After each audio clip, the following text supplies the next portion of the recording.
even more so in the MDI. Whenever you have that like Sun King's blessing and being able to like chain your combustions together, it's like that attributes like a lot of your damage. And any death that happens on fire mages, especially in the MDI, you just lose so much. Ooh, for date night, dude, we're having more sanguine healing. Look at that! Oh my god, this is so bad. Knock, knock, knock, Please knock, stop. knock. Please get the mobs stop. out of there. Get them away. Oh man, they killed the boss first. You can see off of our split timers, they killed the boss 17 seconds faster than Levels, but the sanguine management for Levels has just been better. Do we take the strike down lady into the spider trash? Like, I don't even know what we're about to do. I think they need to finish it off because you're going all the way to the top of the stairs. There's no way you're letting that run behind you the entire time and having a low HP mob to potentially sanguine heal the pole. They just have to finish it off, and they do. Both teams once again making use of the speed shroud. Yep, love that. Speeding up your team, fast movement speed as you work your way up the stairs towards the next pole, pulling every single one of these spiderlings, plus the rook spider, the big spider, into this top trash pack, where we'll probably see a banish on that arcane minion start off the pull.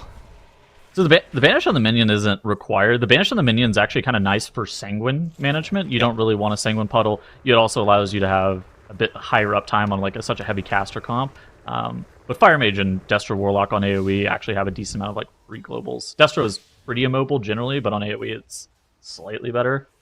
How do you feel about the... I was going to say, how do you feel about the Mistweaver versus the rest of Druid pick? Levels has been running Mistweaver almost exclusively. The fact that they're exclusively running it makes me think it's just a comfort bit for them. It's also one of the better throughput healers, right? Like, obviously, I think for utility and general strength in dungeons, as well as the damage they do, Rested Druid is probably the more solid option. But if you're a team that just wants to play safe and wants to just keep your team alive, I think Mistweaver is a pretty solid option for that. Ooh, Knight going down on the side of Date Night. And he releases. He's gonna get back to the group here because the release point's at the first boss, but he probably has a 30 to 45 second run back ahead of him. That's not great. Let me check something out. There's a potential that he could be running this speed wall and Viz talent, but that'll only shave off a few seconds in the long run, so it's not something that's really that important back, but to like, look at. I don't know if he's gonna be running that just so yeah, when I die I'm gonna be able to get back faster. Like what? I mean, it's good in general for invis skips too, but it's definitely not ideal to have to take. You want to just stay with your team the entire time. It ended up costing them, and once again, like you mentioned earlier, that's just a huge tempo loss. He doesn't have SKB coming into this pull. He's not going to be able to extend his combustion duration on this pull as well. His damage is going to be very low compared to what we're going to see from Veilmage, although Veilmage dropping low on their side as well. Oh, we're seeing Invis to make sure he stays in live. Ooh, very scary moments for both teams here. We were talking about it earlier today. These Clothies, they can get bursted down quick in this dungeon. So much physical damage coming across, and those Cloth characters do not have a lot of armor to mitigate that. Yeah. We still have that minion left up from the first pull of this area. It's fine. Like, you still spawn the trash here. This minion will probably just get dragged into either the boss or that double Archer Champion pack. Kind of depends on where they are going to be looking to drop that mob off. Again, it's kind of like Champion pack management. Kind of depends on where they're continuing to leave that guy banished. Yeah, and just safety from Date Night here. Everyone line aside for just a second as the commander spawns here to make sure they get it out of those sanguine pools they left behind on the previous trash pack and help them group up the trash just a little bit easier. We haven't seen that a lot from too many teams because their sanguine management has been a little bit better, but making sure you get 0 sanguine healing is the most important thing here. Got to move the trash out of the pack here. Is that a very unfortunate Ursals that I saw there, giving them a couple ticks of healing on the mobs as well? Not that much healing in the long run, but still not something you really want to see here when it's this close between the two teams. Ursul's is really good versus the Archers just in general because it immediately cancels their barrage cast if they leap while the Ursula's is down. And so it's incredibly useful for that regard.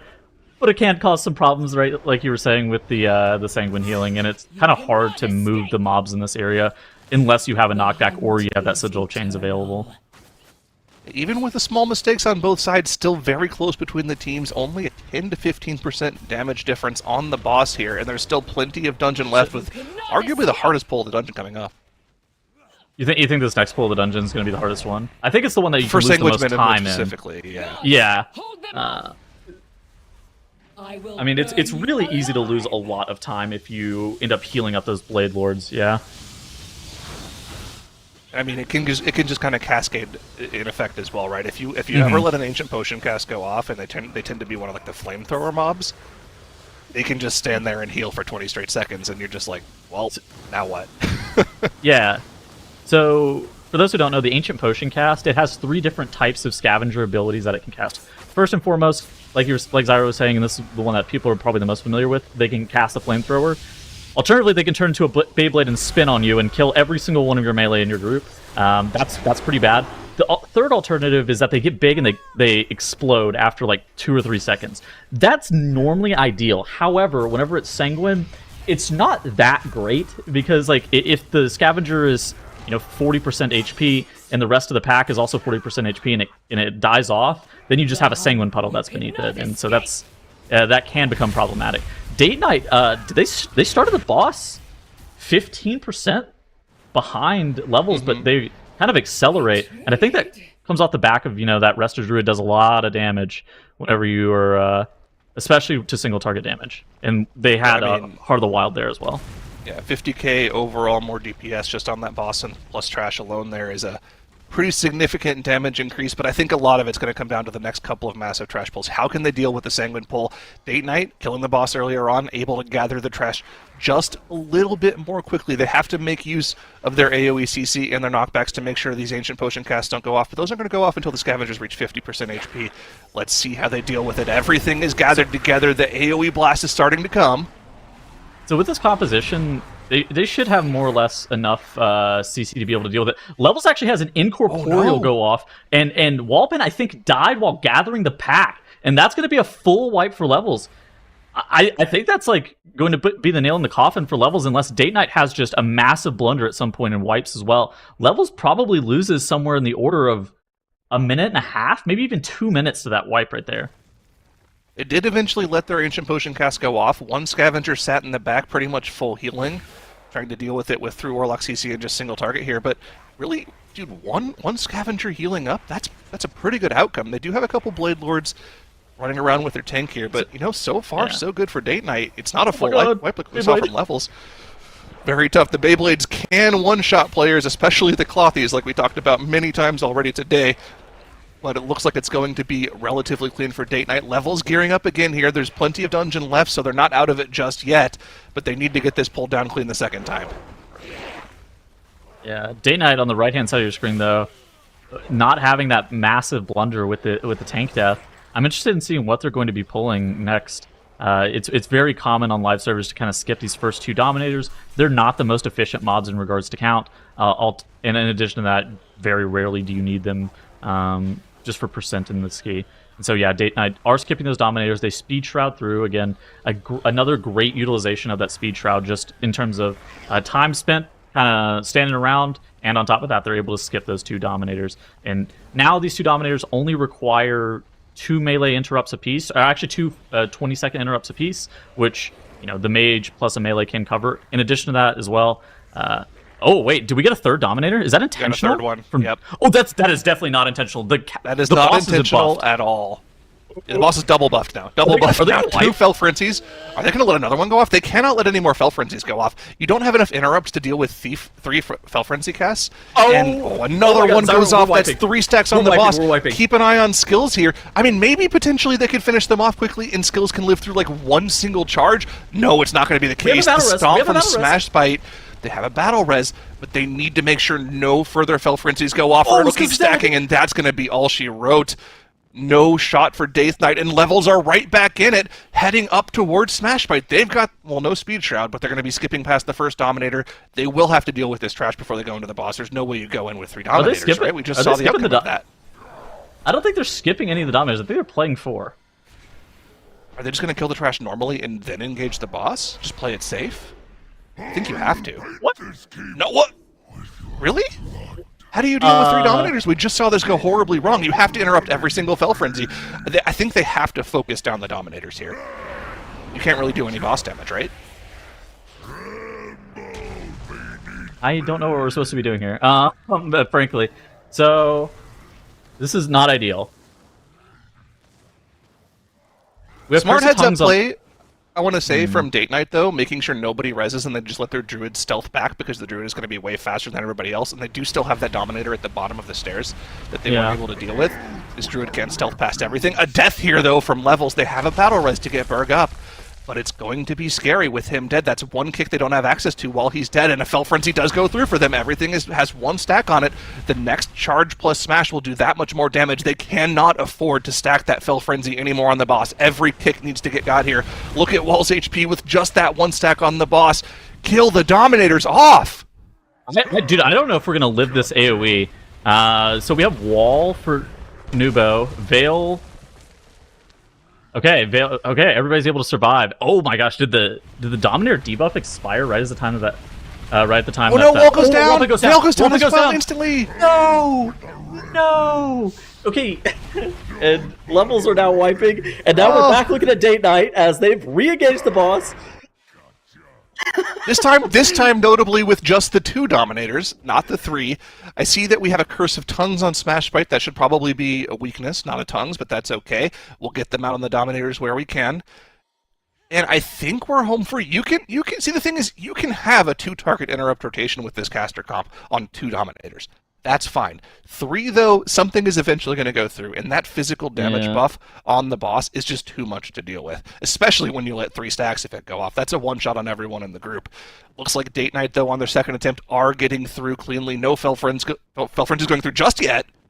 Still 20% of the boss left, but it looks like the Dominators are going to bleed out here in just a moment, and they should be through this boss and back into the lead.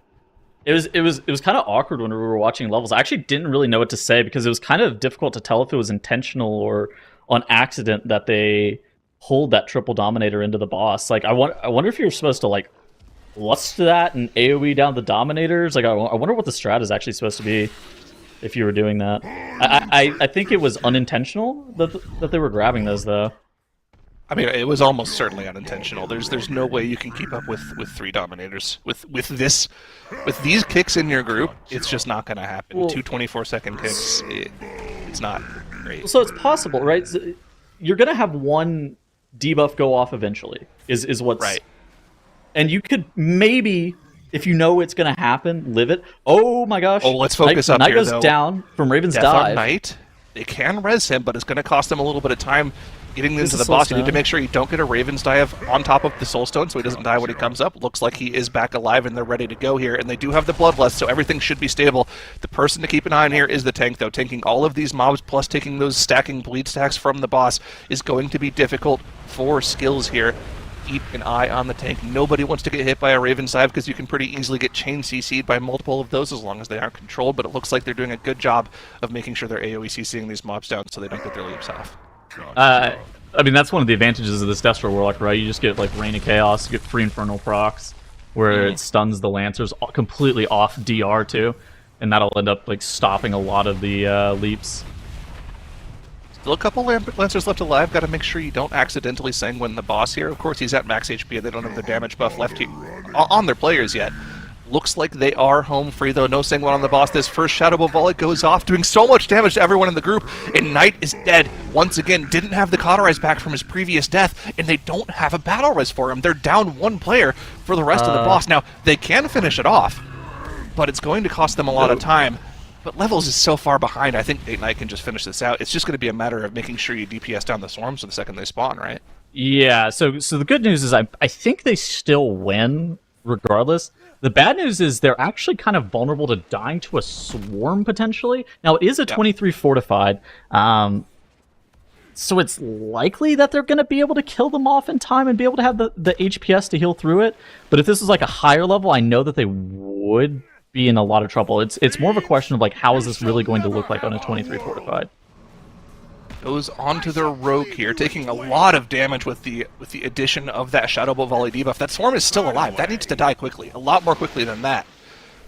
Okay, they get that one down, but there's still a lot of time left in this phase here. Unfortunately for Levels, a death as they pull their trash together here. Berg is dead. Noob's going to have a tough time getting a res off here with these Lancers jumping around. He does get the Soul Stone off, but I think it's going to be too little too late for them. Date Night with their boss down below 20% now as well. They still are having trouble dealing with these stinging swarms. No. Did they potentially get a second intermission phase here? I think they're definitely getting second intermission here. One more swarm. No. I think the Guile is On the right after this Warlock, that's cast right here. unfortunate. They're Oh, able to we get won. it down, Alright. though. Great It's work. going to be a tough map 1 victory here for Date Night, and they're keeping themselves that much closer towards moving on in the lower bracket. That was tough Yeah. for both teams. That was. It was tough for us to watch, too. That was a knockdown, drag-out, brawling fight between the two teams. But in the end, Date Night managed to come out victorious. But it wasn't the prettiest runs we'd seen. But hey, a win is a win. We're going on to the next dungeon. But Dratnos, you were just sitting there taking it all in. Tell me what you were thinking about that whole time. Yeah, it started off looking like, oh, we've got a nice little trade here. Oh, maybe this little bit of sanguine healing is going to matter. Maybe what's going to matter is whether we used some B-reses early on or didn't, right? And that, it seemed like we were going to have that kind of match. And, we were killing our trash. We were operating as normal through the dungeon. We were having people getting killed by a bit of stuff here and there, having to run back. That was okay. That was all good. This was the kind of replay segment that I was preparing at the time, and that was the start of Black Cold. And Black Cold is a dungeon that, I don't know, I feel like there's a lot of danger actually at and near the start of this place as well. I feel like a lot of this trash does represent a reasonable amount of danger. I feel like this area as well, we did actually see our first big wipe here. I'm surprised we only saw one on a Sanguine week in particular.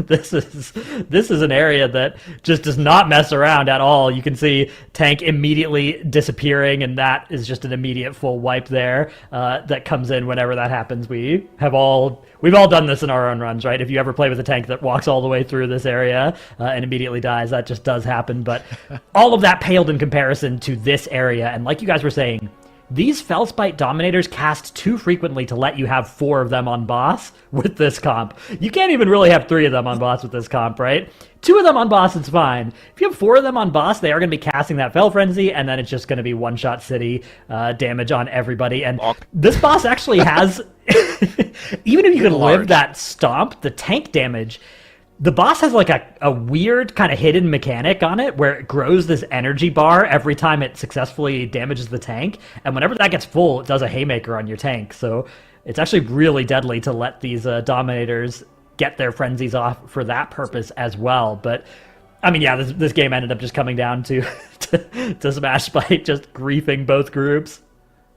I have a question. Was it intentional that they got 4 of the Dominators into the boss? I No. have to imagine no, but I didn't see. Both teams did it, though. It made me wonder. No. So for Date Night, they accidentally got a third because a Bat proxied the Dominator. Right. That's how they got a third. Levels, I think, pulled 4 or something. Like, I actually don't even know how that happened. Yeah, I mean, I don't like. They had everybody alive, so if their plan was just kill it before it mattered, I don't see why that wouldn't have worked if that had worked for them in practice. So, yeah, I don't know. I am befuddled. Maybe Shroud wasn't up, and like they're possible.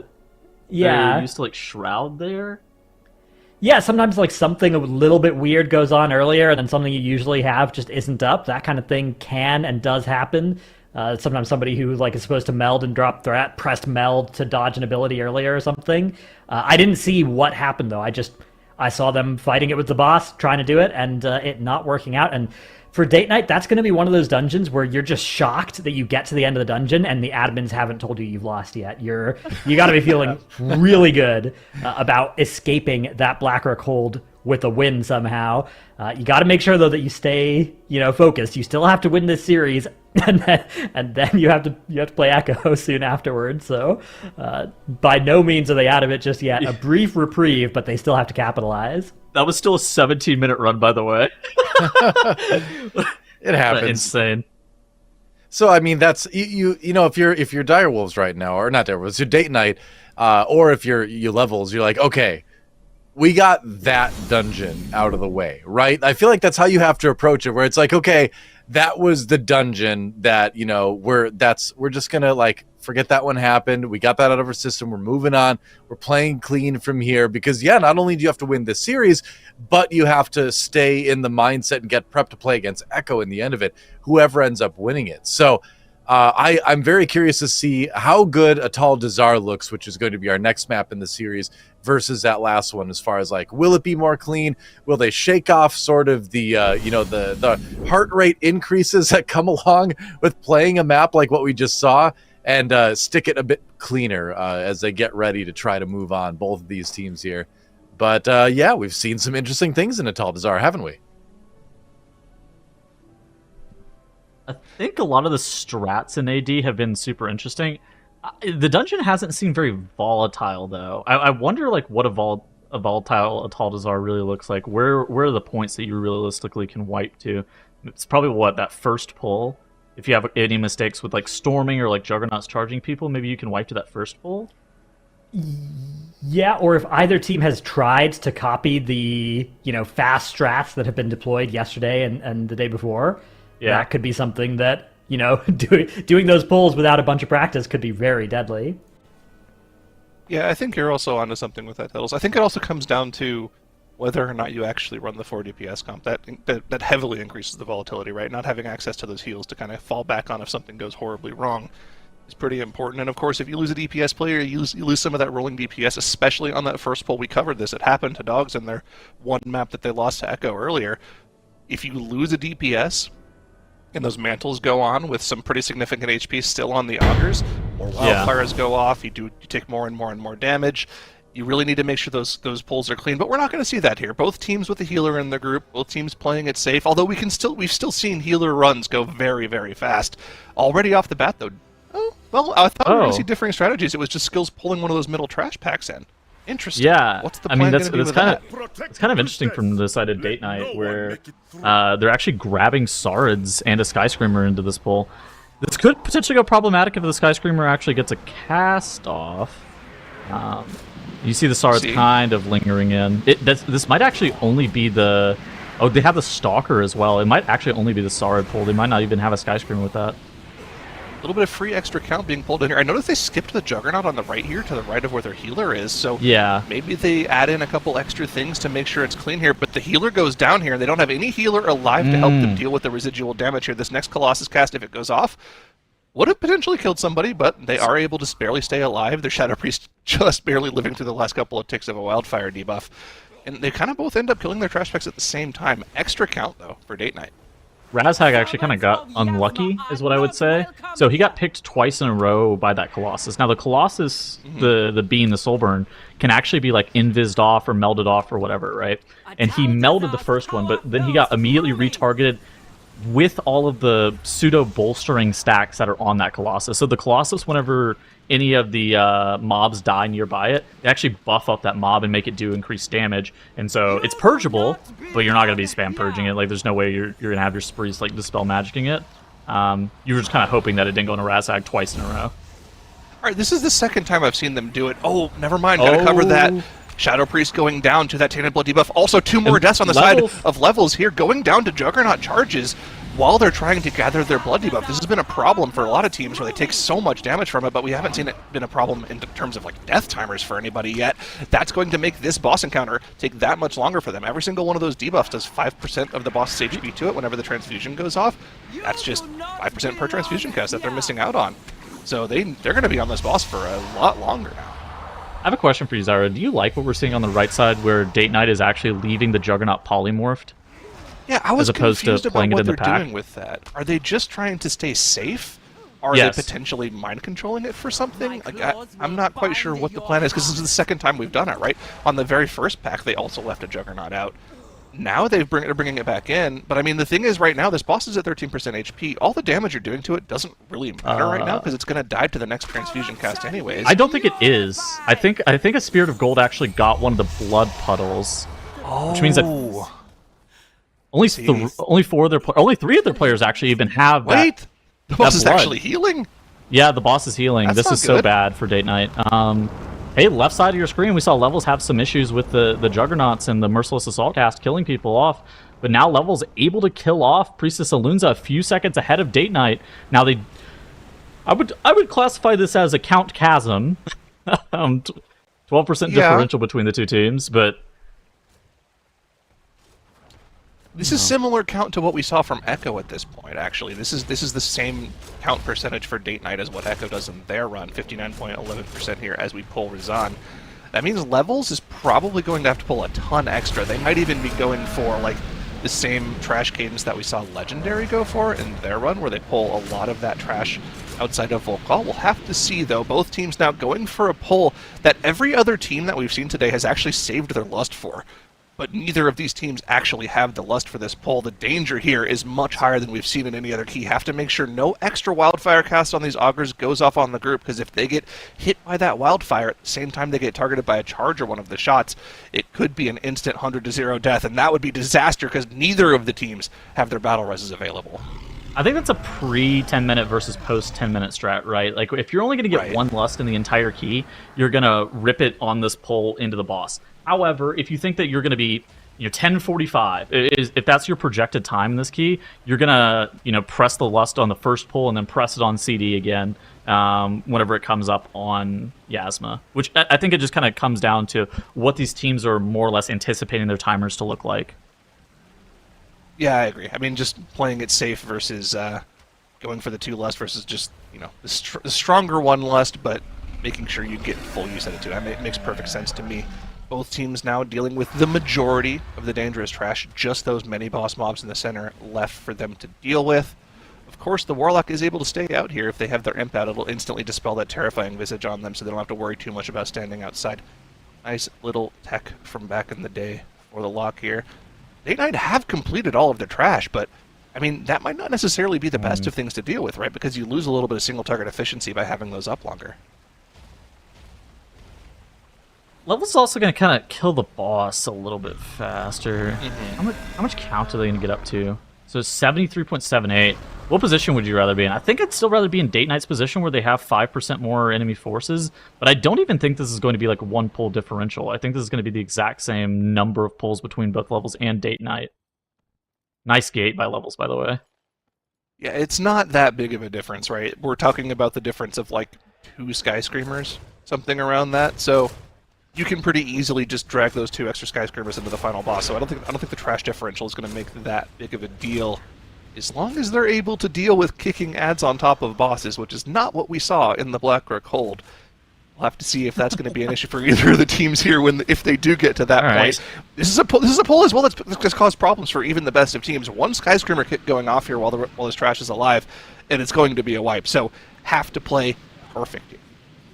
Yeah, this is more or less an issue of, like, once you run out of silent sigils, there's 5 mobs that you need, like, that have mandatory kicks or stops on them, and 2 shield bearers that have required specific stops that only certain CC abilities can actually cancel that bulwark of Juju. And so that's why I think we've seen that cast go off from the Skyscreamer. But both Levels and Date Night dealing with that pull expertly. Levels at 92.44% enemy forces, Date Night at 96.89. I think this is going to be the same number of pulls to kind of finish off the key. What I'm kind of projecting for Levels is going to do is they're going to do double Sarid Pack plus a couple of Skyscreamers into the boss, into Yasma, to finish off the dungeon, where Date Night, I think, only has to do 2 Skyscreamers into the boss, is what I'm projecting with the 96.89%. Yeah, so it's going to be a little extra difficulty of the pull for Levels, and they do also have to wait for the swords to kind of catch up, and they're going to be jumping on people as they go here. Wait a minute, Date Night, are they going to finish off their totem? That was a little bit scary there. There was not much time left there. Wait for a second. Oh, did they actually almost miss it? Woo. That was a lot closer than it may have seemed. That totem was at 10% for a while, but they're able to get through it. Both teams into the second phase here. A little bit of an advantage for Level, still holding that over from when they killed off Razan a little bit earlier. And it's going to really just be a single-target DPS race at the end of the dungeon here. Both teams with 2 deaths on the board. Both teams no battle res available. Both teams will get Lust available again right at the 10-minute mark because they both used it at the start of the dungeon. Yeah, it's just going to be a DPS race, and it looks like Date Night is closing the gap. That Druid is doing so much more damage than the Monk. I was about to say, Heart of the Wild being pressed for Date Night, Razhag is actually just popping off on the boss, and they're actually catching up a significant amount of time here.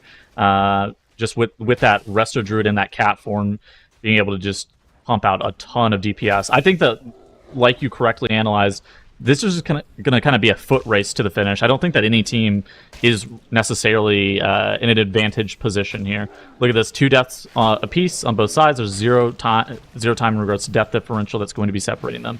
So it's really just going to come down to Yasma DPS, and does that Resto Druid, like how much more single target damage does that Resto Druid do than that Mistweaver Monk? Well, that was his last Heart of the Wild of the dungeon, right? It's not going to be back up for the Correct. Bloodlust, so you could potentially even say it was a misplay there, but I guess it's pretty nice to let your DPS players just kind of do full damage and let you do full damage, so you can just kind of heal your team passively. It's all going to come down to this last pull. Both teams almost neck and neck, just a little bit of a time advantage here for Levels, starting the RP off a little earlier. They didn't gateway past. Oh, no, they did. All right. No, they didn't. The mage They blinked didn't. through. But they're... Yeah.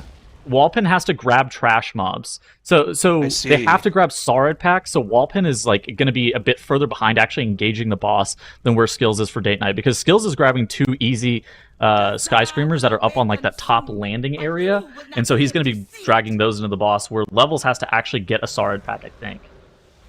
Looks like Levels did engage the boss a little bit earlier, and both of them are just dragging trash that is eventually going to catch up to the boss here. So we're still at the exact same position we were as we engaged Full Call, as we ended Razan. Levels, a very, very small advantage. And as we look across the board at the cooldowns here, Infernal coming off cooldown for both teams in just a second here. Power Infusion coming off within the next 20 seconds for both teams. Lust coming up within the next 25 seconds. Whoever can line these up and get better efficiency out of their cooldowns is going to be the team that takes this. Date Night bringing that gap even closer. It's just within 2% between the two teams here. Dude, Bell, I think, almost got hit by a spider like 3 times on the left side of your screen. Levels are actually able to get those Sarids cleared out, and they got a little bit more funnel damage just onto the boss. This compositional strength is AoE to single target damage conversion. They actually gain a lot more single target whenever you have a decent amount of mobs to hit. Particularly that Destro Warlock is one that gains a lot. But now, basically dead even between Levels and Date Night. And Date Night has a death. That was on his cooldowns. That was on his cooldowns. He died at the end of his Power Infusion. And on Lust. That is a massive damage loss for Date Night. That alone might be the difference, including the 5-second death timer. All Levels has to do now is just stay ahead. Walk it in. No errant deaths to spiders. Do not let a Soul Rend in, and you will take this second map, but there's still 30% of a Tyrannical boss's HP left. Can they get it done? Soul Rend's now coming out on the team. Stack up, get those mobs together, AoE them down quickly. Man, Date Night is trying to keep it as close as possible. That 11% lead is down now to 7%. Somehow they're making up the damage here. Can they pull it back? I don't think it's going to be possible with this much time left on the boss. I mean, in addition to that, they have to make up the 5 seconds of death differential that they had from the Shadow Priest dying. I don't think that they're going to be able to do it, Zyro. I think that they were going to win if they didn't have that death, but losing that Void Form, losing that PI, losing the Bloodlust on the Shadow Priest, that is just a huge amount of damage. And on the left side of your screen, Levels are going to finish off Yasma, tying up the series 1-1. Yeah, we are going to a third dungeon, and we did see cleaner runs, I feel like, than the first dungeon, but that said, there were still a couple deaths here and there, and the fastest time was still 2 minutes slower than the Atal Dazar that Echo showed us a little bit earlier today. So Levels takes it. We're going to a third dungeon, but I feel like we still need to see a bit more out of both of these teams if either one is going to have a chance against Echo, right? Yeah, I mean, this was this part of the dungeon where we were talking about the volatility potentially coming in. You know, there was the discussion before the map started about, is Atal Dazar a dungeon that has opportunities for things to go badly wrong? And I think the answer here is unambiguously yes. I think the teams we've watched over this weekend, now basically every team has played Atal Dazar in our weekend pretty much, and they've done an incredible job of making these pulls look not super deadly, including these teams. You know, they've only had a death or 2 on these pulls, but there's actually so much that can kill you there.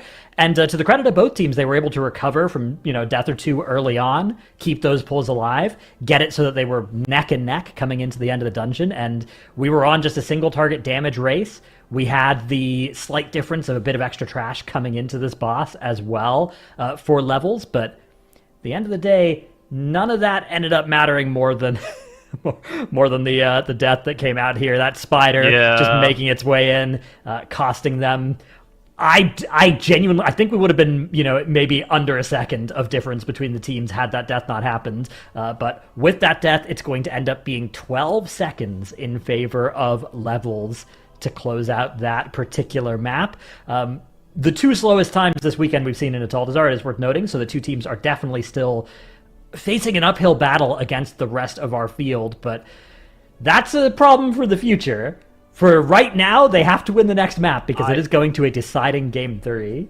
I mean, I think that it's pretty clear that these teams are very, very good, right? But at the same point, one of the advantages of cutting down the field from 24 teams to 16 teams is that we see higher quality matches. But one of the disadvantages is that, the 16th, 15th, 14th, 13th seed, they are going to be fighting just a massive uphill battle versus some of these teams that are contending for the global spots, yeah? Especially the teams that these are new teams to the MDI. They haven't made globals before. They haven't really competed at that level, and so I think that they're actually doing quite good, all things considered. Yeah, I mean, if you look at the graphs here, it's pretty neck and neck throughout the whole thing. So it was very, very close. It was just that last little death against the Spider that was able to help Levels take the lead. But now we're going to our third dungeon, and for the first time today, we get to see Throne of the Tides. So that's going to be an interesting one. We don't get to see it very often. I feel like it's been banned a little bit. Teams aren't seemingly super interested in playing it, but there's no avoiding it this time around. I mean, the interesting thing about Throne of the Tides is I think it was like Wakerest Manor was the first most voted dungeon for most likely to be a fiesta. Throw the Tides was the second most likely dungeon to be a fiesta. This key just naturally is very volatile and it can become incredibly challenging, which means it's also hard to practice. So teams end up banning it out or like you were saying, they're not super interested in going there. Well, now we're going to see it. And this is going to be quite the test. After some of the things we've seen in some of the earlier dungeons, like this is where, you really kind of got to get it all out there, right? You have to try to be as clean as possible because, again, the team that drops this dungeon is out of the MDI. You gotta win it if you want to move on. Yeah, I mean, like Dreadnought said earlier, it's an uphill battle, but you have to focus on the match that we're on right now, get it done, get this 3-game series, and then worry about that later. You have an entire series to practice for your next match, right? You got to take it one step at a time here. That's how you win those uphill battles. It's gonna be a tough one, but here we go. The winner of the series gets the pleasure to play against Echo as well. That's right. The honor, the joy, the privilege, yes, of course. Yep. The memories, But hey, they say any given Sunday in traditional sports sometimes. It's not Sunday, but maybe it's any given Saturday in MDI. Maybe we just take that day. It's a fun day. We'll see. Maybe sometimes you just got to look at the match ahead of you and just say, nah, I'd win. Go for it. Maybe you just haven't even looked at the bracket yet, and you're like, we'll have to play against somebody after this. I haven't looked at who. Yeah, you don't even look at who you're playing against. Yeah, you never see that bad. It'll be fine, right? That's the trick. You don't look at who you're playing. You ignore the admins. You're just like, put me in the dungeon. I don't want to know who we're going against. You just go for it, right? Jadis, what do you think the pain points of this throne are going to be? I think the first pull of the dungeon has a decent chance of being a volatility point, to borrow some language from Ataldazar. That and then the very end of the dungeon. To me, it's the first and the last pulls of the dungeon that I am personally most scared of. All right. How about you, Zyronic? Do you want to weigh in on this one? Yeah. I mean, it's just a tough dungeon in general, man. Yeah. Dude. Yeah. Okay. And I'll tell you why. It's because you don't get the peaceful interlude of riding the jellyfish elevator like you used to. That's true. That's the reason. You know what? You need that elevator to gather your thoughts, kind of like take a moment, take a breather, get it together again. Without that, it's just too stressful.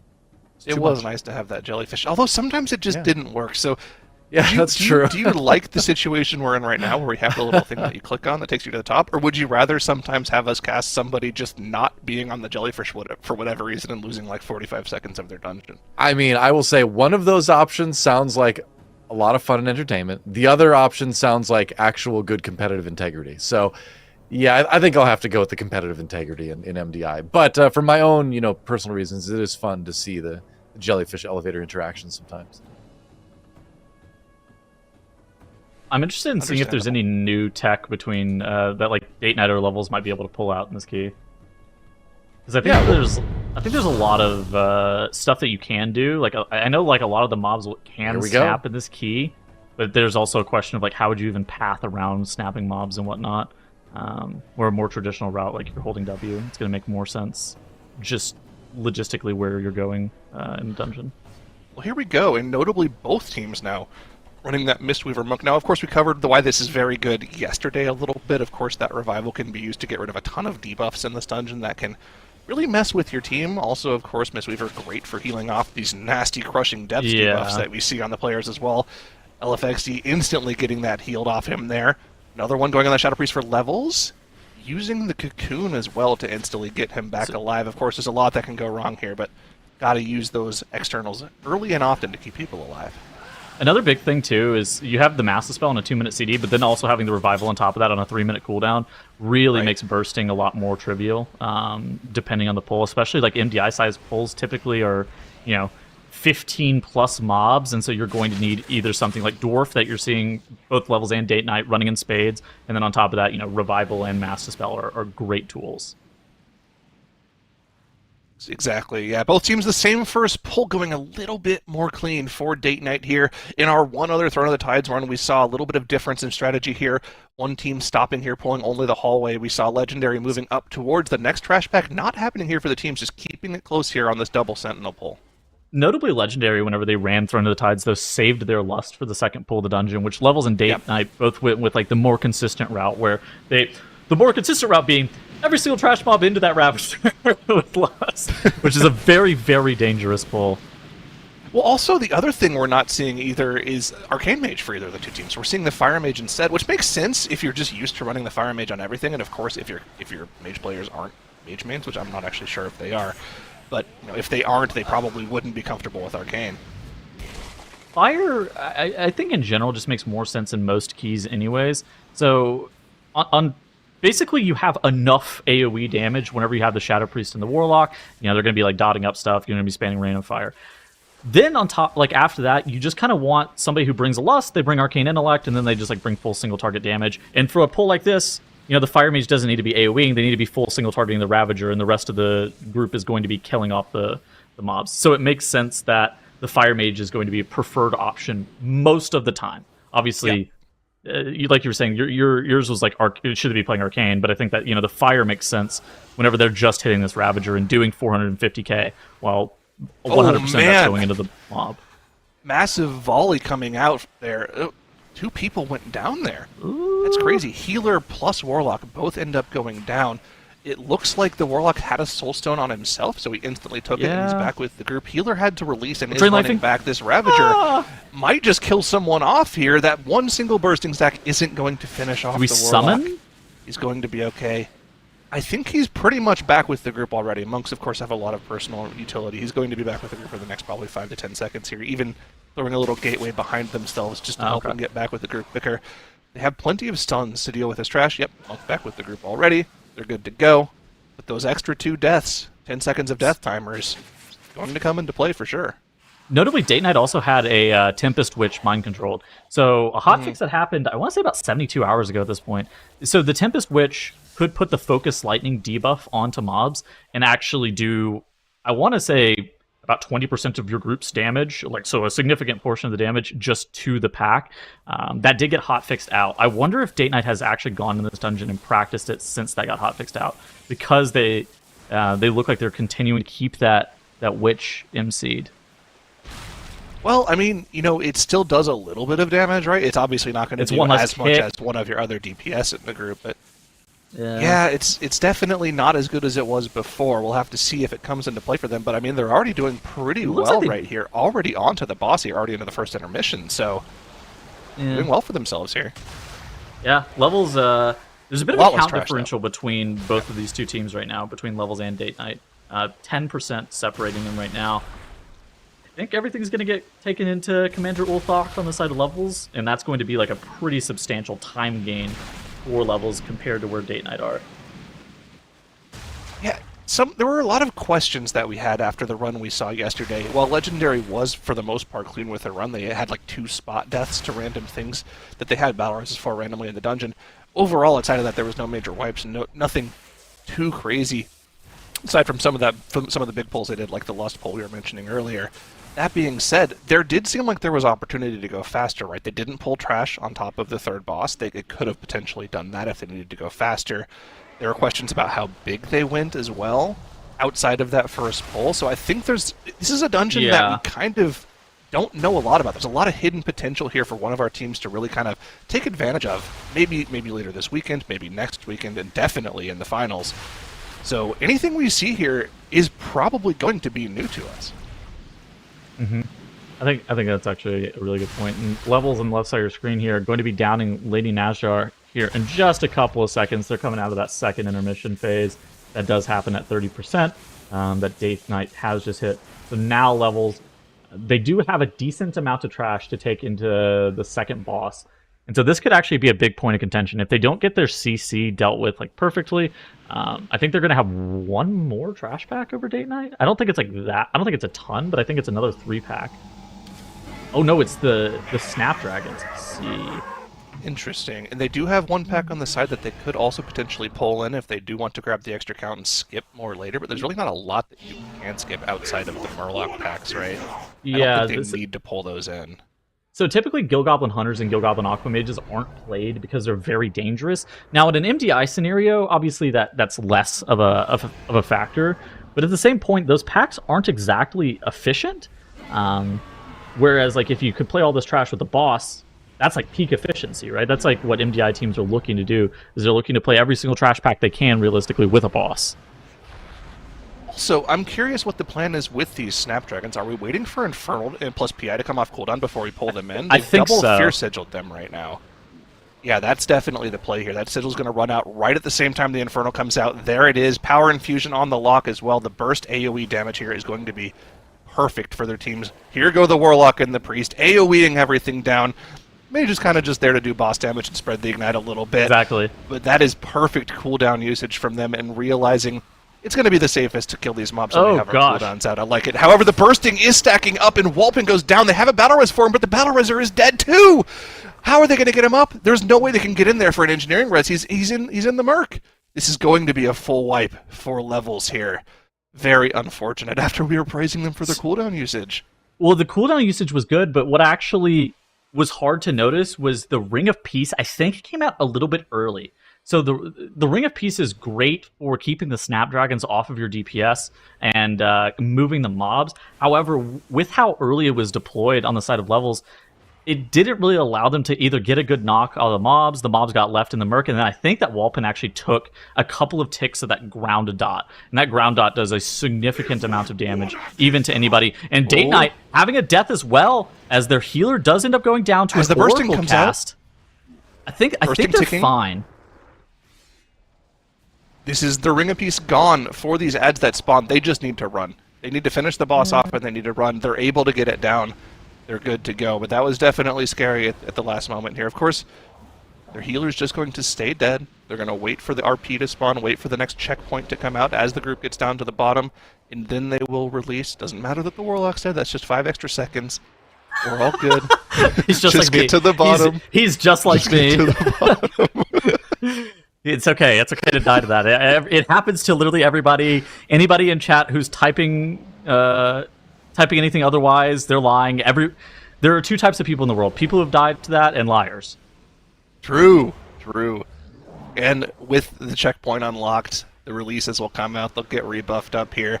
They're good to go and move on towards the third boss here and into more dangerous trash. There's so many nasty overlaps that can happen here and a lot of residual damage if you don't get full good AoE CC on all of these minions. Yeah, so the CC on the minions is actually a big thing. On top of that, the Seers do this ground effect as well. And the ground effect, if it's not baited well, can actually be obscured just by like Z-axis terrain and stuff like that. On top of that, these Watchers will occasionally grip you in, and you can potentially LOS that. There's like this comp that they're playing doesn't love getting gripped in over and over again. A bunch of these casters are not particularly mobile in general, the Shadow Priest and the Warlock. And so there are points of time where the Shadow Priest can move and cast, but it's like, you don't want to be getting chain gripped in. And so, like you were saying, they need to just kind of make sure that they get those Watchers dealt with. And that pack goes down pretty easily for Date Night. We're on the left side of our screen. Levels is finally finished off that second boss, but I think barring a catastrophe for Date Night, I think Levels is out of it, right? I mean, they are significantly behind, right? They're probably, if I had to hazard a guess, about a minute, 15 seconds behind, maybe give or take a few seconds for the death timer as well. I mean, they're not out of it just yet. We probably have, if the run is clean, another 7 to 8 minutes left in the key, I would guess. Okay. The pulls coming up for Date Night are not easy, right? They have to finish off 2 more of these Watchers. They still have trash inside the boss room. If they try to pull us on top of the boss, it's a lot of residual AoE damage that could potentially tick someone down, especially if they don't kill it off before one of those totems spawns. So there's a lot that could still go wrong, not to mention, of course, the Shadow Elementals coming up after the fact. We can see a lot go wrong there. Now, they do have a lot of tools to deal with that debuff, right? We have the Revival, we have the Dwarves, we have the Master Spells, but we saw plenty of random spot deaths there from even Legendary yesterday. So it's hard to keep It's actually it a clean. disease. You can't MD it off. Oh, right. Well, the MD for the bursting, that is.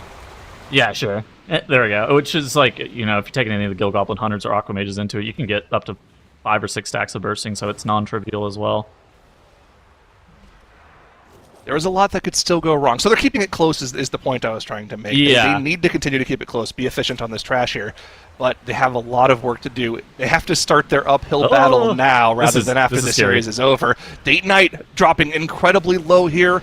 Razak dropping low but able to top himself off here. That totem took way too long to kill off. They cannot let that happen again. That was a nasty Master Spell on side of LFX. He hit the Master Spell like nearly perfect at the exact same time that the Flame Shock debuff came out. And so while Razhag actually dropped low, probably to the point where he wouldn't be able to heal himself up, he got perfectly dispelled. And so that was great showing on the side of the Shadow Priest for Date Night. About as efficient as you can get here, and they are transitioning into Phase 2, which is significantly easier to deal with. Your tank isn't in constant death mode. All you have to do is, LOS every now and then, and you're good to go. They should be home free here, and off to their last set of trash here. Levels, though, progressing through this trash notably slower than what we saw from Date Night here. They've got to pick up the pace here. These Watchers, I think you need to pull these into the boss, or at least into the next trash pack, and that's what they're going to do. They're going for it. They know they need to go for it. They're even committing the lust to this. This pull has to work out for them. If they can't get this done, that's going to be all she wrote for them. Have to keep an eye on these Psionic Pulls. It's going to do a lot of damage to the group. AoE CC is going to be very important here. They also, more notably, when the trash is dead, have to deal with that same bursting overlap combo that they have here. And this totem isn't getting touched at all. They need to deal with the trash. So they're going to be taking more AoE damage here and going to have to move around too. This is going to be a pain for them to deal with here. Can they hit the Master Spell when it matters most? Looks like they're mostly home free. Just got to cleave down that totem. Great execution from them, and also great usage of the Lust. It was actually very scary there. They didn't have the Infernal up, so they did have the Power Infusion, they had the Void Form up, or the Void Eruption up, and then they had the Combustion, which is like that's a lot of power. But the Warlock is the person who's kind of carrying your AoE damage more often than not, and not having that Infernal was very scary. However, Level's able to kind of chew through that, and they're continuing to pull more of these minions into the boss. If there was ever a way for Levels to be able to catch up, it is certainly, like you were saying, Zyro, doing exactly what they did. They took the Faceless Watchers into the boss. They've pulled all of the minions that they need to make sure that they're catching up with trash. Date Night on the right side also, I would say, an unconventional lusting all of this trash and actually doing like a pretty large chain. Mm-hmm. We did see Lust on the second set of Tainted Sentries here for Legendary yesterday, so I wouldn't say it's too weird. It's definitely, you would definitely like to see them use it on the boss if they could with trash, but obviously pulling trash on top of this boss is very difficult. Getting through that second set of goblins, though, and they're good to go here. Only have the 2 Tainted Sentries left. These shadow debuffs are going to run out before they even get onto the sentries, so it looks like they should be good to go. Healing through this swell should be no issue for a Mistweaver Monk.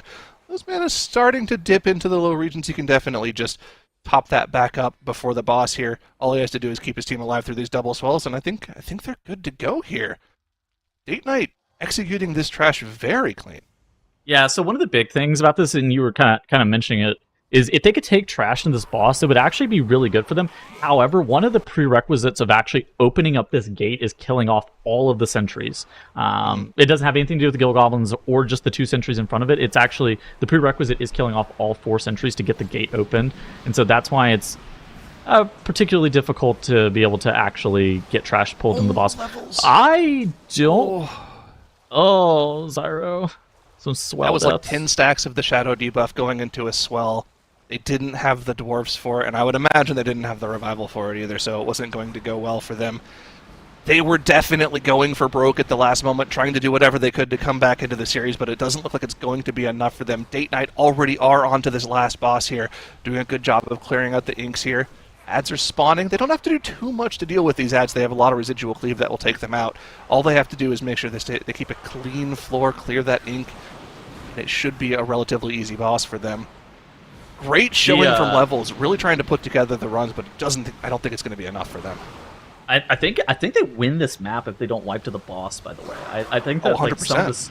Obviously, that last wipe is unfortunate, but they were kind of going for broke. I don't think it was a situation where they would have done that with their typical strategy. I think they would have played it a little bit slower, kind of what we saw from Date Night. Date Night on the right-hand side of your screen, I don't know if you noticed it, but on pull, they almost wiped to the Unstable Corruption AoE. So the Unstable Corruptions, whenever they die, they put increased shadow damage taken, like debuffs. So those are the diseases we were talking about earlier. And everything on this boss is shadow damage. Skills almost got one-shot, like 100 to 0, and Knight also almost died whenever he dropped that Blotting Barrage. It was quite close to having a catastrophe for Date Night. Fortunately for them, they were able to live through it, and now they have the power of pure water as they blast down Azamat, and will take us to the end of our first lower bracket match, and we'll move on to the next lower bracket match, eliminating Levels from the competition. That's right, Date Night continues. It's going to be a late night for Date Night as they move on to face Echo in their next lower bracket match. And that's going to be a tough one, but for now they can bask in the glow of victory. They managed to handle Throne of the Tides a little bit cleaner. And, you know, we know that Throne of the Tides is all about cleanliness. That's kind of the theme of the whole dungeon, right? So they were able to do it. They were able to get through. They're moving on. Yeah, going into this map, I thought that this would be a pretty good opportunity for Levels because it's a Mistweaver map, right? Both teams are playing Mistweaver. Well, that's Levels' Mistweaver main, right? This should be a great opportunity for them because there's so much value you can get out of that spec. You know, those Rings of Peace, the Revival, a lot of value there. But then we saw just this really unfortunate Ravager claiming a couple of lives, and the Commander Ulthok as well. This is really unfortunate. The dot from that bleed is just so absurdly nasty. Takes down their tank, and you know this comp doesn't really have a good way. It's not like you're playing an Evoker. You don't have a racial that or a cauterizing flame that you can use for that. So tremendous pain there, and a lot of credit as well to Date Night for being able to just take the end of the dungeon, do it cleanly at this point from this point onwards, get through these mobs, and Levels tried a aggressive, way to stay in it at the end. A big pull didn't end up working out, but at that point they knew they were in a lot of trouble, and it was all Date Night from there. I think the second boss room just kind of proves how volatile this dungeon really can be. The Snapdragon debuff, I think it stacked up to like 12 or 15 or something like that on Wallpin, and just killing him off. I mean, it's unfortunate, but Levels was, they were looking good. I think that they were going to win if they didn't have that wipe on the boss. Yeah, and it's kind of surprising to see Levels drop out that quickly. I mean, they're a team that has players with a lot of MDI history, and it's surprising to see. But we knew we'd have to say goodbye to some good teams. It was inevitable. Said goodbye to some seriousness. Now goodbye to Levels, and now we get to move on to another elimination match soon. Do we dare start talking about Legendary versus Direwolves? I feel like we can talk about this one a little bit more first. We've got the numbers, at least for Throne of the Tides. Obviously, there's a lot of deaths on the side of Levels that kind of have skewed that a bit. So yeah, I don't know if there's a ton to talk about on that graph in particular, but a 2-1 victory for Date Night. I think it's they're going to be fighting an uphill battle versus Echo in their next series. is what I will say. You think? Yeah, I think it's possible. I think it's possible. I mean, I think Legendary as well. Direwolves is going to have a tricky time going up against a team that's strong. But this is kind of the world we live in here in Group A, where great teams like Legendary and Direwolves can get sent down to the lower bracket, and now teams like Direwolves that have been so close. I meant Legendary and Echo, by the way. Teams like Direwolves now have a chance to really prove themselves and move on, because the winners of our next 2 matches do move on, I believe, to the global finals. So they're huge, right? They're huge matches. It's not just the top 2 going through anymore. It's the top 4. And so, yeah, you go into Sunday and you want to be able to, claim that prize in Group A. You want to go for the championship, the prizing, but it really is all about punching your ticket to the global finals. And we've got 4 teams. We're going to try to do that in the near future. 2 will survive. We'll find out who it's going to be. I think, honestly, that potentially makes, the quote-unquote lesser-known teams a little bit harder to deal with going into day 3, because they've already qualified, right? So they don't really need to worry about playing clean and getting top 2. They can kind of just go for their strategy. So that means, even a team like Echo, who, by the way, lower bracket, yes, I know, but they're still Echo. They're going to have to be on their toes if they're able to make it through to day 3, because that's something we have to talk about the consideration of happening. They're in the lower bracket. They could lose and get knocked out. It probably unthinkable, won't happen, but unthinkable. I feel like this season has been very predetermined based off strat discovery. This has been kind of a weird season where did you come into this weekend playing 4 DPS in a lot of dungeons? Did you come into this weekend with weird strategies, unknown warlock gateways? What does your first pull of a Tal'Dazar really look like? Are you kind of pushing the envelope? And that's kind of what you tend to see with first weekends of MDIs is people really going for broke, and with the competition being so hard and so tough in Group A, just with how many high quality teams we're having, we really are having all of these teams kind of pushing the envelope and kind of showcasing what is the best they really can bring. Yeah. Well, I'm curious about what's the best our analysts can bring right now as we go to another boss guessing challenge. We're gonna, if you're new here, if you just tuned in, you get to guess what boss it is purely by looking at a replay of the movement of the players in the room. So you don't see anything, but a line of where the players move to, and we've got 4 bosses to choose from. So let's see what this one is. It's either Lady Nazjar. I'm gonna need you guys to lock in. I'm locked in. Oh, all right. Heartsbane Triad, Priestess, Alunza. What is it? Warlock and Mage running around. I don't think this can be Triad, right? Around. Okay, this has to be Archmage Soul. Archmage Soul 100,000%. Soul. This isn't okay. So you have to remember this is from this competition. So this could very easily be Priestess Alunza, where everyone's stacked up at the stairs at the top, and then they have to run around to gather their debuffs and dodge Juggernaut baits. Okay, Priestess Alunza 100,000%. I changed my mind. Yep, it's that one. The higher percent. Well, hold on. It could be Archmage Soul. Oh, it was Archmage Soul. Okay, I changed my mind back. Too late. We didn't lock in an answer. You just showed I was locked in. He said 100,000%. That's I said a lot the of first time. That was a final answer. I can't be. No, don't you know that you never deviate from your first choice in a multiple choice thing? That one. Did. That was it. It was so clear, and so it can't be Lady Nazjar or Heartsbane Triad because nobody's ever 4 DPS those. That's what I was gonna say. Yeah, exactly. Yeah. Yep. That's right. Wait, Dreadus, I didn't know you updated your predictions again. Yeah. What? Wow. No, Speaking of predictions, I've been a Dogs believer the whole time. Oh, yeah. So Dogs and Legendary. Yeah. Top 2. Dogs and Legendary. I've been well known to believe in, these teams and the results as we've seen them happen over. In fact, I basically had a bracket written out a couple days ago that is exactly how things have gone so far. So sure. Did you have every other bracket also written out too? He wholeheartedly believes in the results as he sees them happen. Yeah, just give both answers, and then one of them is right, and then you just claim that one is the one that you meant the whole time. That's what I did with the map prediction, and that's what I'm doing with my team predictions as well. Yeah. There you go. We'll check back on those predictions and see how they adapt over the course of the weekend from Dradnos, but for now, we're going to take a quick break, and then when we come back, Legendary taking on the Dire Wolves, a spot in the global finals on the line. The team that loses is eliminated. The drama reaches its peak at the Mythic Dungeon International, at least for today, right after we get back, so don't go anywhere.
We have reached the final two matches of the day here at the Mythic Dungeon International. Your host, Doey, here along with Ironic Tettles, and Makes rejoining us here at the desk.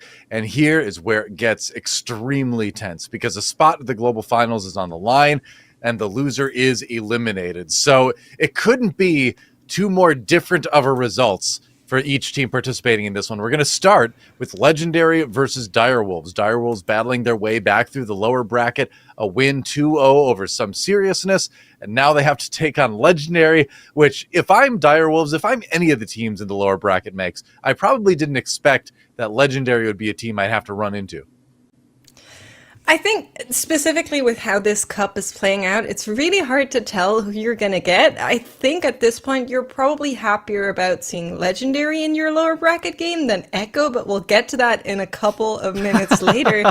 Personally, I think that this matchup is just really unfair because I like both of these teams a lot, and both of these teams had a lot of kind of movement going into this tournament, specifically role changes, all that sort of stuff. And Legendary morning for the Americans, start of the evening for the Europeans, had a little bit of disconnectivity issues. So hopefully all of that is fixed, as we are going to get a look at the bans here. And once again, Rise is not going to be offered up.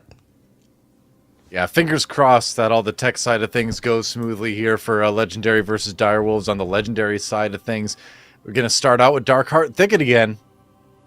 And so we just had Direwolves actually play this map, but we're jumping right into it, it looks like. All right, winner goes to the Global Finals. Let's see who takes the lead. So this is Direwolves. Insane. Go ahead. Yeah, this is Direwolves' most played map so far. This is the third time they've played it this weekend. However, we saw Legendary play it a bit earlier today, and I think that Legendary strats just looked a bit faster. First off, they're playing this Subtlety Rogue, as you can see on the left-hand side of your screen. And look at what they're about to do, Zyro. They are gathering up all of these mobs, and they're going to pull everything into the first boss. Something I want to focus on is how did they get the wall down so quickly last time around? Yeah, that's exactly what it was. Wexy just stealthed on ahead, started the RP extremely early, lusting early so they can start getting that Ignite built up, start getting those Rain of Fires on the ground here and into the boss room as it's already open for Legendary. Last time around, Tobo went down here, had to use their Battle Res very, very early on in the key and play the rest of the key efficiently. 2 Bear Shouts going out. That's going to be the last 2, hopefully. With threat. Hopeful has threat on something. Maybe it was one of those abominations that was on top of him. Maybe he had to invis something off, but he is able to stay alive. Cheat Death coming out from Wexy there as well. Still dropping incredibly low. That's a death there to the Nightmare Toxin for Wexy. They have the Battle Res for him. The Bears are dead, but these bolstered mobs are going to be incredibly scary. That leap from a Nightclaw is going to kill somebody. One-shot splat, and Le Pen also goes down here. If they can maybe finish off the trash, maybe they can somehow fix this, but it is going to be a full team wipe, and there was still a Ruiner and a Screecher, I believe, alive at the last second there, so they didn't get all the trash dead. Now, Tobo did have a Soulstone on him, so he'll be able to mass res everybody, but this is a lot of time lost here. They didn't get all the trash count they needed, and they have the 5 deaths on the board. That's 25 seconds worth of time gone for Legendary. Defilers. So one of the advantages of doing that pull is that it saves you a lot of time. One of the disadvantages of doing that pull is, first off, you only have 1 poison to spell, and depending on how many poisoners are in that pull, you see Wexy like having that dot on him, and the dot, whenever the mobs get bolstered up that high, it just like one-shots you. And so then on top of that, whenever Hopeful ripped aggro accidentally on that Nightclaw, it didn't allow it to like stay in that melee stack, right? It was no longer getting ignited. It was no longer getting the Rain of Fires. It was no longer getting hit by the sub-rogue. And so then that Nightclaw also has, 15 or 20 stacks of bolstering and then just starts one-shotting people. Where Direwolves on the right side of the screen playing a lot more conservative of an approach to that first pull, and they have the exact same amount of count, but like you were saying, now they're 10% ahead on the boss, and there's not that 25 seconds worth of death differential. And if I'm not mistaken, from the run we saw earlier today, Legendary was at around the 37% trash mark at this point in the dungeon last time because of the mobs that they didn't end up finishing off there in their bolstered range. So they're going to have to figure out what they need to pull to make up that count. Yeah, they had a couple mobs alive there at the very end. Their Hopeful wasn't able to finish everything off. So they're going to have to do some on-the-fly calling here to make sure they have their count. And that is definitely something that's going to come into play because we've talked about this before, but we have to cover it again when it comes to Darkheart Thicket. You are not... there's no way that we know of that you can get out of that final boss area in this dungeon, unless you can get a clever gateway out of it somewhere that I'm not aware of. There's no way of getting out of that log. So if you don't have your trash count before you go into the log and you've killed everything off, you just lose because you have no way to get your trash count out. You're not allowed to take the portal guy because it ports you out of the dungeon, which is also something you're not allowed to do in the MDI. So they've got to do it on the fly, and they've got to make sure they get it right with hopefully not going too far over, because you don't want to spend too much time killing extra trash mobs. Yeah, freestyling your MDI route's not one that I thought I was going to be seeing on my bingo card today. Well, we're doing it live, Tettles. So They're so far behind still, though.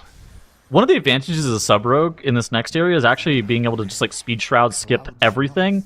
Yep. But like you were saying, with the missing count, are they going to be looking to play some of this trash instead now? Like, okay, so look at this. The shroud comes up. This is historically Rogue's best dungeon, I think, of all time, just because like this area in particular has the least efficient mobs in the entire key. You would rather play mobs from any other part of this dungeon, and so now it looks like Legendary are grabbing a couple of mobs that they didn't have earlier. But I wonder how much they're going to be electing to get here. So this is slightly different from how they did it last time around. Yeah. They waited to kill off the Keepers until they had killed off everything else, and then the Keepers were just pulled solo with a boss. It was boss plus 2 Keepers. But it looks like one of those Keepers is in the group with them now, so those blossoms are going to be a pain to deal with. And now they're also into the Nightmare Dwellers as well. You need to make sure your CC is perfect on these, otherwise people will get randomly CC'd and feared off. They do have one of them off to the side, which makes doing that AoE CC that much more difficult.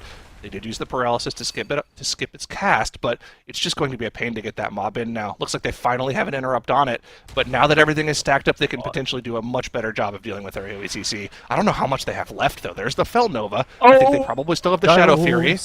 Jack goes down for Direwolves. They do have the Battle Res still, because they didn't have a death earlier on, but they are able to deal with the trash on the side of Direwolves.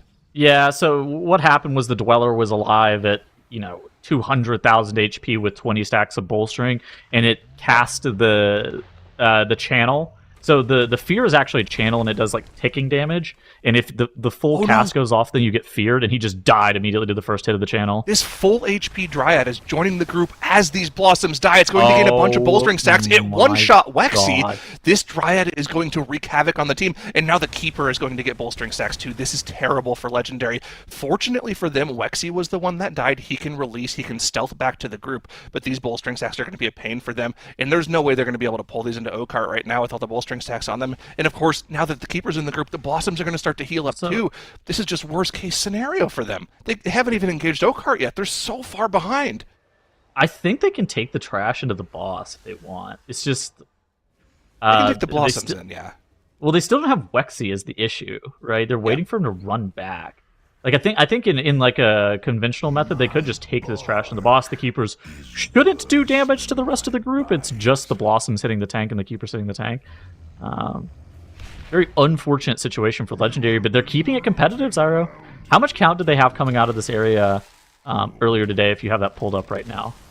I don't have it pulled up right now, but I'm going to page Dr. Atnos and see if he can help us out with that, or Mix if they're listening to us. We'd love to know what their count was coming out of Okart in their last run, so we can maybe make a comparison to where they are right now and see what they need to pull extra. I mean, there's not that much left from here on out that you can pull extra, right? There's really just the trash that's kind of around the log. They already pulled the bats, though, so like, what else can they pull? They can do that Stalker Summoner pack with the Imp if they want. Like, I mean, that's like a common pull on live, but it's not very. It's not great. Practical. Yeah, it's not very practical for the MDI. Look at this, Direwolves here on the right side of your screen. You have Thick Shake running and grabbing those bats, and he's going to human wild charge back up into that Dresseron area, or he's going to get life ripped, one of the two of those. He's just making sure to grab the bats for the rest of the wolves, because the rest of the Direwolves team, they're going to be grabbing those slimes, and they're going to be grabbing those big elemental guys, and then the Blood Tainted Furies. And so Thick Shake is then going to join the group. Probably. Okay, he got life gripped, but it didn't matter what exactly they used. And so now all the bats are coming in too. That was almost a worst case scenario. You almost got life gripped into one of those blood orbs too. That could have been bad. Somebody's getting meleeed by the Fury. I didn't see who it was. Well, no harm, no foul. Nobody died. They don't have a battle res, so it would have been a problem if somebody died. Chaz dropping incredibly low there, but able to stay alive. They used pretty much everything here. Almost all of their cooldowns, defensive cooldowns, popped. Vampiric Embrace as well, doing a great job of keeping up with the healer, actually. 200,000 HPS on this pull, helping top people off. One more roar going off, doing a ton of damage to everyone, but that's going to be a problem for Thick to worry about.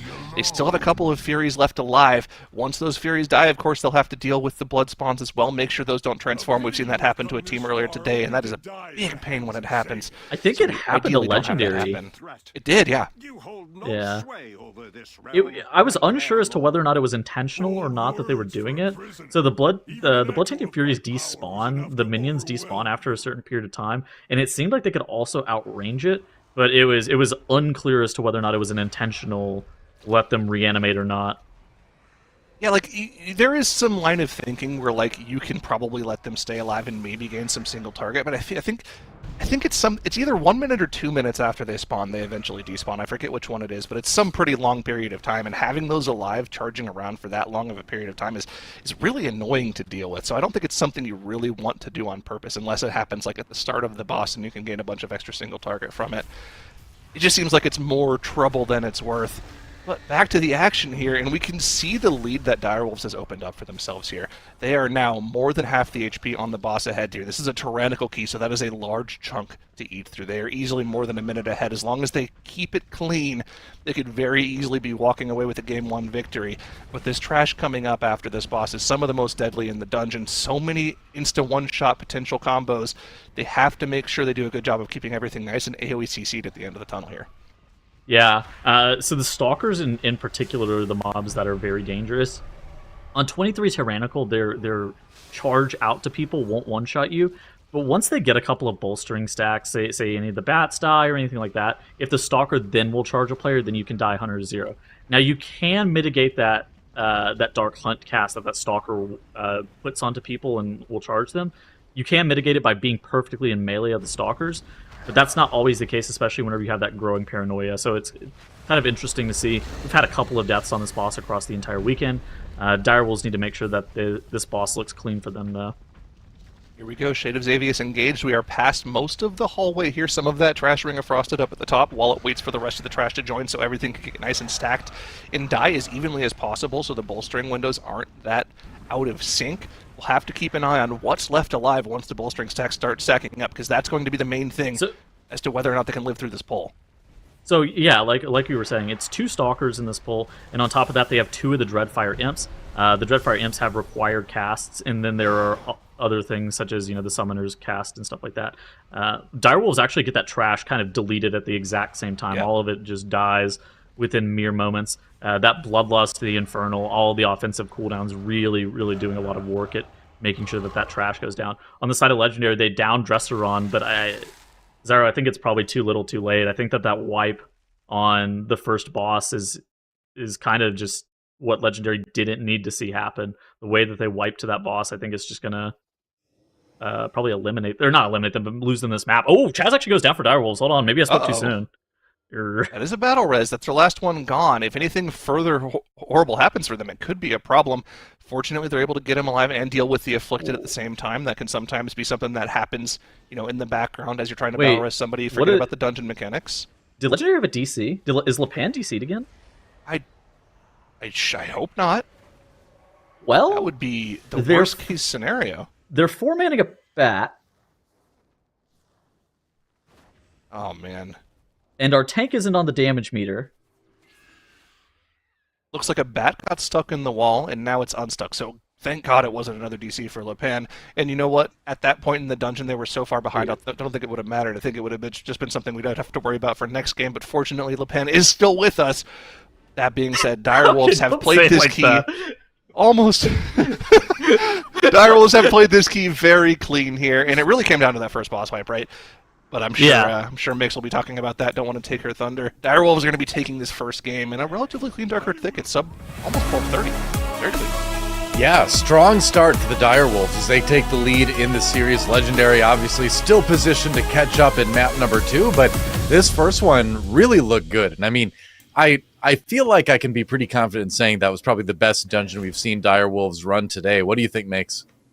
It's not only the best dungeon we've seen them run today, it's also their fastest Darkheart Thicket we've seen at all from them. They've been getting faster every single time we've been seeing them in the dungeon, but of course, there was a little bit of other stuff that was going on here, so why don't we get to it? Of course, Legendary repeating what they did earlier on. This Mastiff poll has so many different things that can go wrong here, which is why you're not seeing it from many other teams, and it can happen. These toxins, man, they're brutal. You saw that cheat death proc, and right after Wexier just going down in the Bloodlust, no less. On top of that, that Nightclaw just jumping back there, ending Splat's existence there for a second, and that turned into a team wipe for Legendary. From there on out, they were really playing from the back. We did have a little bit of an upset here happening for the Wolves, one player going down to the Tormenting Eye, but that didn't really cost them any time. It's just another 5 seconds on the clock,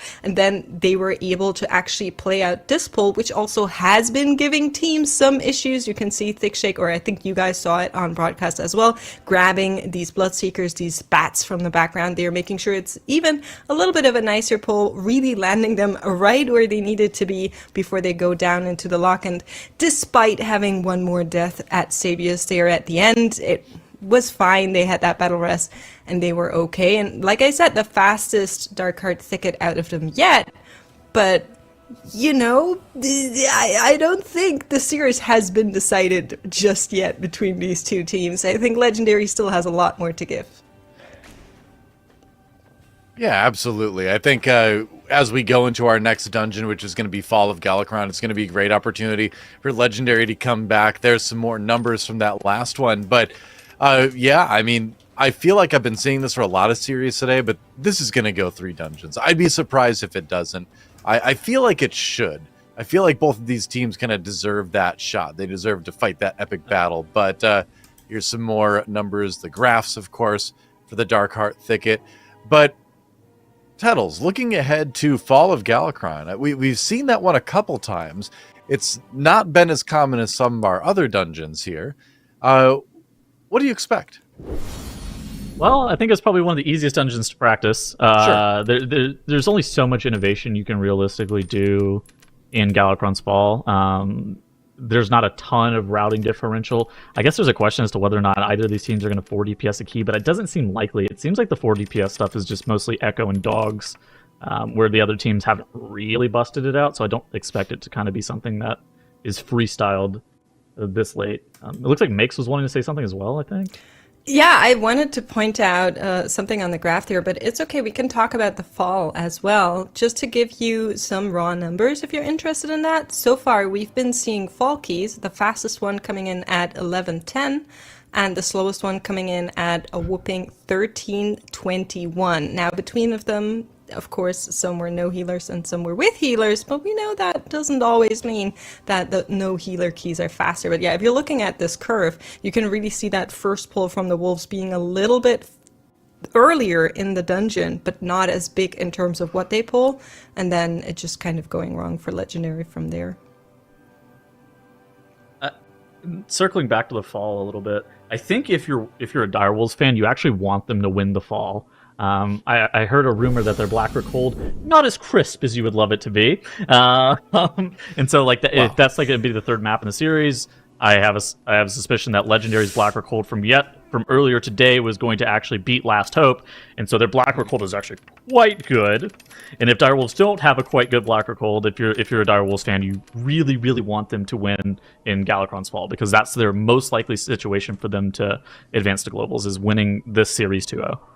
You'd think you'd want the 2-0 for Direwolves either way if you're the Direwolves fan, unless you really wanted the, the Makara, like, honorable, like, take it to the limit combat. But, and that's okay. If you want that, like, I think that's like great, that, man. But, I meant that their most likely path to victory involves a 2-0. Yeah. No, I agree with you there. That's how it goes normally, yeah. That's true. There's no escaping this, Tunnels. There's no escaping this. Oh, easy. I have Steve Madden on yapping the cast. podcast. Oh my gosh.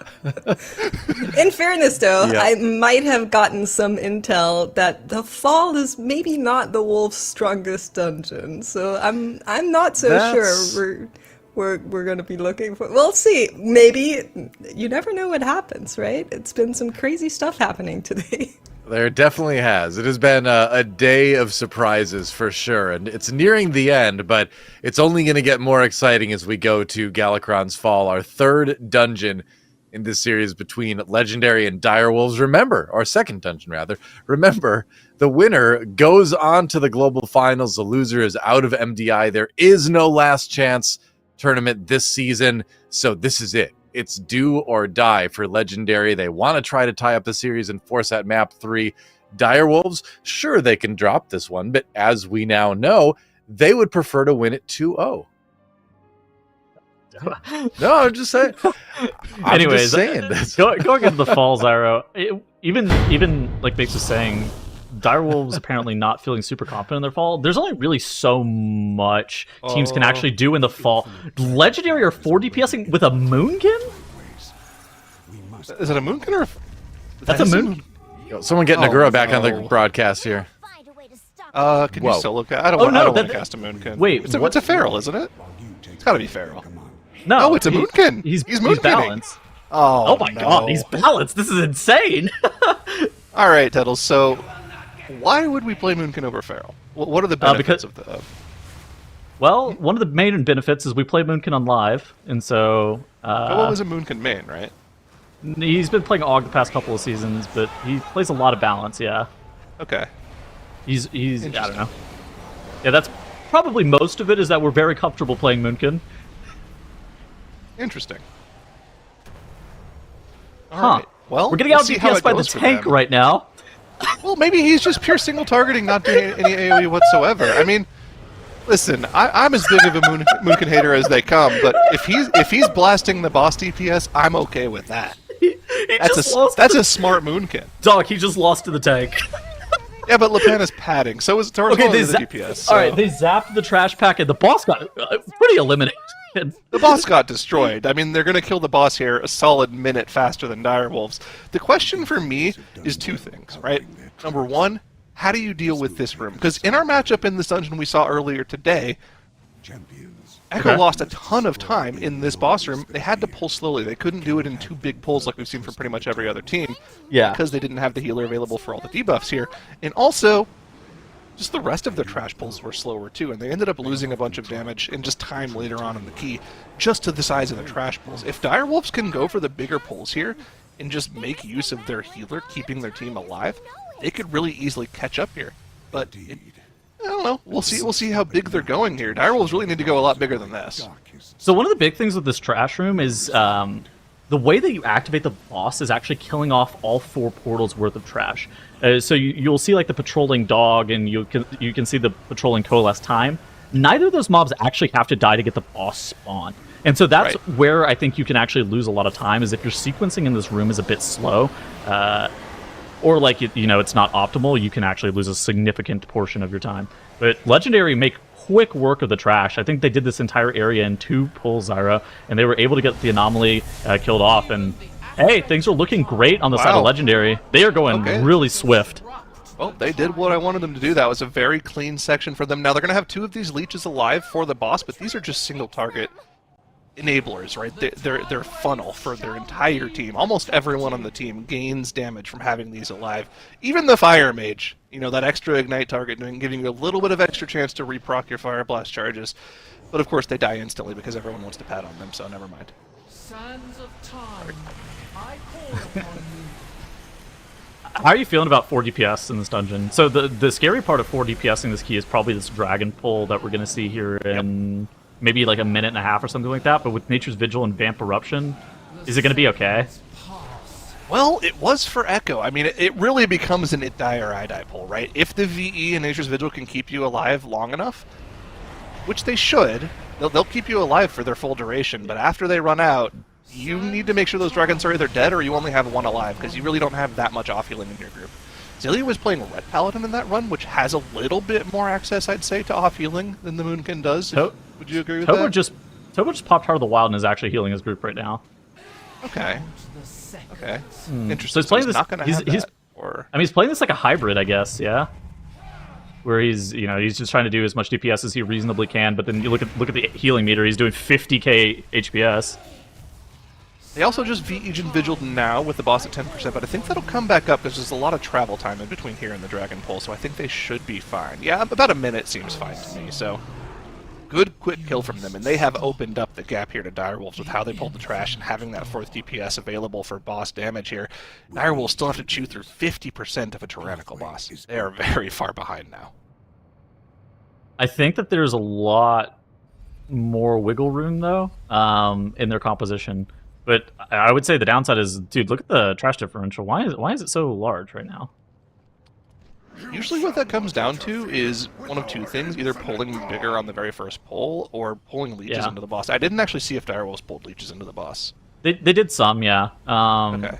Oh, you can see their dead bodies underneath their characters. Yeah, so they did I pull wonder at if they're least gonna. one. I wonder if they're gonna get like. I wonder if they're gonna do 4 dragons. Yeah, maybe. That's scary, but I mean they have the healer to deal with it, so we'll see if that's what they go for. They got to do something to catch up here, because Legendary is just going to run away with it if they don't. Here we go, Legendary. You can see the Vigil and the VE are back up here. Going to head to the left side, skip past the dragon on the right, pull this one dragon into the other 2 dragons, and we'll see. They've got pretty much every major cooldown except, well, actually, no, they don't have Infernal or Incarnation, so it's pretty much just going to be on the Shadow Priest and the Mage to do as much damage to the dragons as possible here. 3 dragons together. Where are the VE and Vigil? Vigil's coming out first. They're sitting on the VE. They aren't even using the power infusion here. Nope, never mind. There it goes. It just now comes out, and you can see both of those hybrid cooldowns doing work, keeping everyone nice and topped off. But when those run out, they're out. They're out of healing, and both of them are gone now. Just one dragon alive, though. They should be able to use their personals and their health stones and their health pots to live through that. And that's good execution there from Legendary. Very clean. That was cool. I like that a lot. That is super cool to see, like that strategy. It's very scary if that pull lasts, somewhere in the order of like 10 seconds longer. But Legendary get that pull cleaned up quite nicely. And now they have to deal with this boss. So Blighted Galakrond actually does a decent amount of damage if you actually ever let the corrosion hit your player. However, you're able to meld it off as it's being like precast. But the meld timings that you actually want to do with like a 4 DPS comp is purely in P2 or P3, because melding in phase 1 is just like not super efficient for a composition that's like this. Direwolves also only doing 3 dragons, so maybe Legendary just overpulled. Or maybe they're planning they're planning on skipping 2 trash packs, aren't they? Because they only need to do 2 trash packs to get the rest of their count. Okay. All right. What are they gonna do to skip it? Is it just misery meld? That has to be it. Otherwise, they'd have to invis-pot, which is not something you really want to do. But if you have to, I guess you could. Yeah. We'll have to see. Direwolves able to get through their trash pack. Only 1 dragon left. Another clean execution from them, although albeit a little bit easier with the healer. Something we neglect to mention. The Moonkin over the other 4th DPS does bring Mark of the Wild, but I mean, rest of Druid does too. So. Well, I mean, the alternative would also be something like an Augavoker or a Ret Paladin, right? Right. So the Mark of the Wild is definitely a solid option. The damage increase as opposed to the other. I mean, the Evoker is just Evoker, and then Ret Paladin brings Devo Aura as opposed to like a damage increase. There's definitely trade-offs to all of the potential, off-spec. What's the fastest options? Are we cooking right now? We've had it was in the Echo versus Dogs matchup. I think Dogs had an 11-10 and Echo had an 11-17, if I remember properly. Those are the fastest runs I've seen so far. Dogs had an 11-10 with a healer. Yep. I think that Legendary might be cooking up something faster. Just looking at this timer right here. Well, they're going very quick, yeah. Let's be honest. 8 minutes of this boss kill, that is incredibly fast here. They do have to run through this next area without a rogue. Skip past 2 trash packs. They don't want to do all 4. All 4 is like 27%, if I remember Something properly. Like that. Yeah. The last 3 is 20%. I think they can get away with doing 2. They might have to do 3 though. I don't know the exact count numbers off the top of my head. They definitely don't have to do all 4 though. That's for sure. They have to start the RP, and then ideally you'd like to pull the trash into the boss. Are we mass invising? Something that's dangerous with no healers. Was that a mass invis? I think that might be mass bringing invis. the mage tech into play. I don't think that was something I'd really considered until. Oh my gosh, is he actually running that? Hold on, checking. Beep beep. you can also check at home by using the little tool at the top left of your stream there. You can click on that arrow, check out what runs, what talents, what gear all the players are running here. Let's check it. Legendary, Hopeful, Talent Tree. Is he running the Mass Invis? Everybody, Oh, man. regardless, everybody invised. I couldn't tell if he mass invised or not. Okay, he didn't. He's No, on he's- mass he's- barrier. he's that mass would be really barrier. cool though if he did. Well, so we saw Everyone just mass. invis-butted. So we saw mass invis actually be used in a Wake Rest manner earlier this weekend, and so it's not unprecedented. It's just very uncommon because the alternative is mass barrier, right? Oh man, it was funny. Hopeful has said any chance that he can get to use obscure mage tech, he definitely will. But not really doing it in this dungeon. All of the trash is dead for Legendary, though. Very clean execution there. Doing a great job of keeping everyone topped off. Now, the main thing to keep an eye on here, we need to push this boss before the next Stonecracker Barrage. You can see Chromie's Yes. HP in the bottom there. It will not be die to healing the that. next one if they don't heal it. And none of these players really wants to turn to that and heal it, nor could they really do that good of a job of doing it anyways. We need to push. The Lust is late, too. It's Oh not my going to be up God. for another 10 seconds, though. So, can they even push this before the next one? What's the play? Yeah. Dude, they This is killed rough. that. They killed that boss shield off instantly. This is insane. I think that they're gonna beat this next one. We saw it get beaten earlier. This next Stonecracker Barrage phase, and so I think it's fine. Lust. What's scary is that we're not waiting for the shield. We actually have to beat the like cast on the boss, and so the boss Right. does phase at 90% HP, and I think I'm not- it lives the first tick. They can let the first tick of the Okay. cast go off. If a second tick goes off, Chromie dies, you instantly wipe. So we need to push fast. Here's the blast. Zyro? Guys, we need to push. Oh wait. Oh, okay, we pushed. Okay, we're good. We're good. Okay, We're good. We're good. Chill. We're chilling. Okay. All right. Oh Okay. my god, that was so close actually. Okay, and Legendary actually going to be able to finish off this dungeon in what was the time that we had earlier for 11-10. dogs? 11-10. They're just About the barely. same Well, actually, time? no. They're not going to beat it out because there's RP here before the timer actually stops. But it's still an incredibly fast run, and a great way to get them back into the series is they take us to a game 3. What a run from Legendary. Yeah, that is how you do it. 11-12, the final count for Galakron's fall there for Legendary. But I was sweating there a little bit. I had heart palpitations. They got it done just in time. Chromie lives, and so does Legendary. They live to fight in another dungeon. They live for a chance to get to the global finals. That's what we want to see here. Except for the Direwolves fans. They don't. But everyone else, we want to see us get to that third dungeon. But Makes, help us break down what we saw there. Yes, absolutely. So first of all, Boomkin playing it in a very hybrid kind of style. Loving that. I think it's a really cool way to kind of play no healer, but also play something of a healer. But this is the big one, right? They did have a little bit extra trash on the Chronicar poll. We've been seeing teams vary that all throughout. But this is what I think absolutely changed everything. They did one small pull here in this area, and then they just grabbed everything. And that is such a scary pull to actually do and pull off, particularly with no healer. Now, of course, with those 4 DPS, you are running classes that can CC, that can silence. You have your Vengeance that has all of these sigils that are just so phenomenal. But I thought that was so impressive. Just basically the entire room nuked it down within seconds. Then these 3 dragons, we saw that from Echo as well this morning. Also a little bit sketchy if you're not running a healer, but they were able to finish them out quickly. And then because they had that extra trash in the beginning at Chronicar, and were also running the same amount of dragons that we saw from the wolves, they were able to just skip through here, use their invis, not pull all of that trash, make this pull a little bit safer as you are going to be pulling onto the boss anyway. And I just thought that was really well planned out. I don't know how you're feeling, Tettles. I didn't hear everything you guys were saying, but this kind of hybrid Boomkin to me makes a lot of sense. I think it's pretty good. There's a question as to whether or not it's like really better than like Ret Paladin or Augevoker, which I expect whenever I have questions like that, I tend to lean towards the teams know what they're doing, right? These are groups that have really put in a lot of practice and a lot of effort. And so like the way that you would tell, oh, is the Boomkin really better than the Augevoker or the Ret Paladin in this instance, is you would have to do like A/B testing. You would have to really test your splits and you'd be like, oh, how does it feel in this regard? How much are we actually doing? And I mean, whenever you looked back at the Chronocar boss damage, Toba was actually doing a decent amount of just like pure single targeting on the boss. And like we saw, he was also doing like 50k HPS on the second boss. He was making sure that everybody was able to get topped. On top of that, being able to have the Nature's Vigil and stuff like that. I think that 4 DPS strats are pretty viable, and the ways that they're viable isn't always the exact same way. And I think that that's a nice innovation to see this MDI. It's kind of interesting to see that even 4 DPS comps, everybody kind of has their own unique take on it. And the thing that we really need to go back to in this particular series, we're not worried about comparing it to the Ret Paladin or the Ogavoker right now. We're comparing it to the Resto Druid. If we could go back to that damage meter earlier, you could see that Toba was doing something like close to 300k overall DPS, whereas the Resto Druid for Direwolves was actually only doing closer to 120k.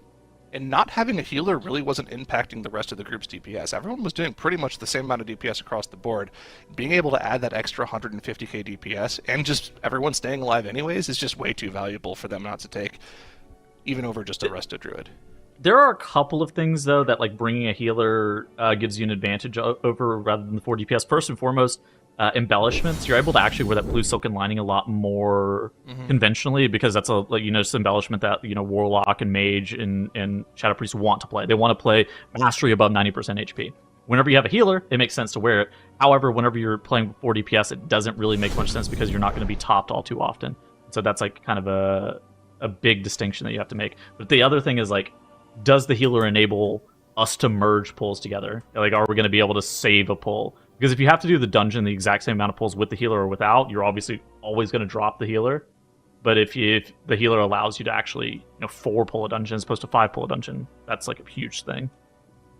Yeah, and now we have to look forward to the Black Rook Hold. And, as we heard earlier, this is one that Legendary has a lot of confidence in. It seems like maybe Dire Wolves don't have as much confidence in this dungeon. But it all comes down to this anyway. And so we'll end up seeing who takes it, who moves on to the global finals. Just to touch on the 4 DPS thing again, though, I love that this has allowed us to see 3 different specs used in that spot too, right? We saw the Ret Paladin, we've seen the Augmentation Evoker, now we've seen the Moonkin.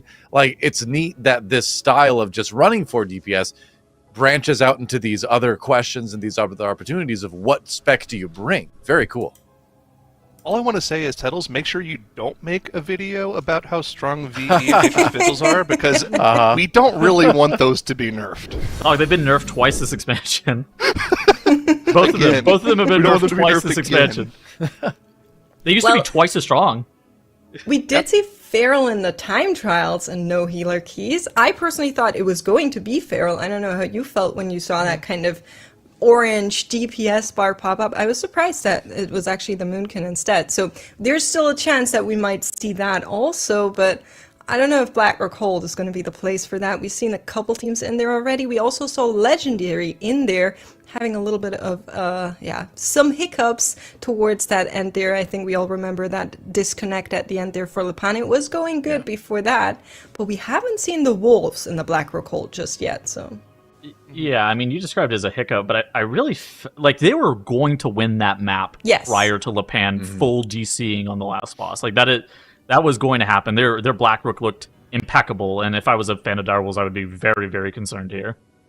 Yeah, I mean, if you're Legendary, what can you do earlier? I mean, sometimes, in a esports situation, whether you're online or when you're in an arena, you're still at the mercy of technology in the same way. So these things do happen. So to bounce back, come through the lower bracket is kind of a triumph of sort of like mental fortitude on top of everything here. So that's something we got to think about coming into that. That's tough to sort of like shake that off and just keep playing, especially at such a high level like what we're seeing in the MDI. So I think this last map is going to be a really, really fun one to watch because both teams have so much to play for. They both worked so hard to get here, but only one can move on to the global finals this time around. And I think we're only moments away from getting into that dungeon. So we shouldn't have to wait too much longer. Hopefully. Yeah, this is going to be the most stressful match probably of the weekend for both of these two teams. Yeah, One I would single say dungeon to either qualify or go home. So Legendary, for those who don't know, they actually got 3rd place in the Season 1 MDI, but they had to battle through the last chance qualifier, which is it's not an easy feat. But at the same point, this Legendary team is quite good, whereas Direwolves historically have been top 4, top 5, top 6 MDI teams in pretty consistent fashion.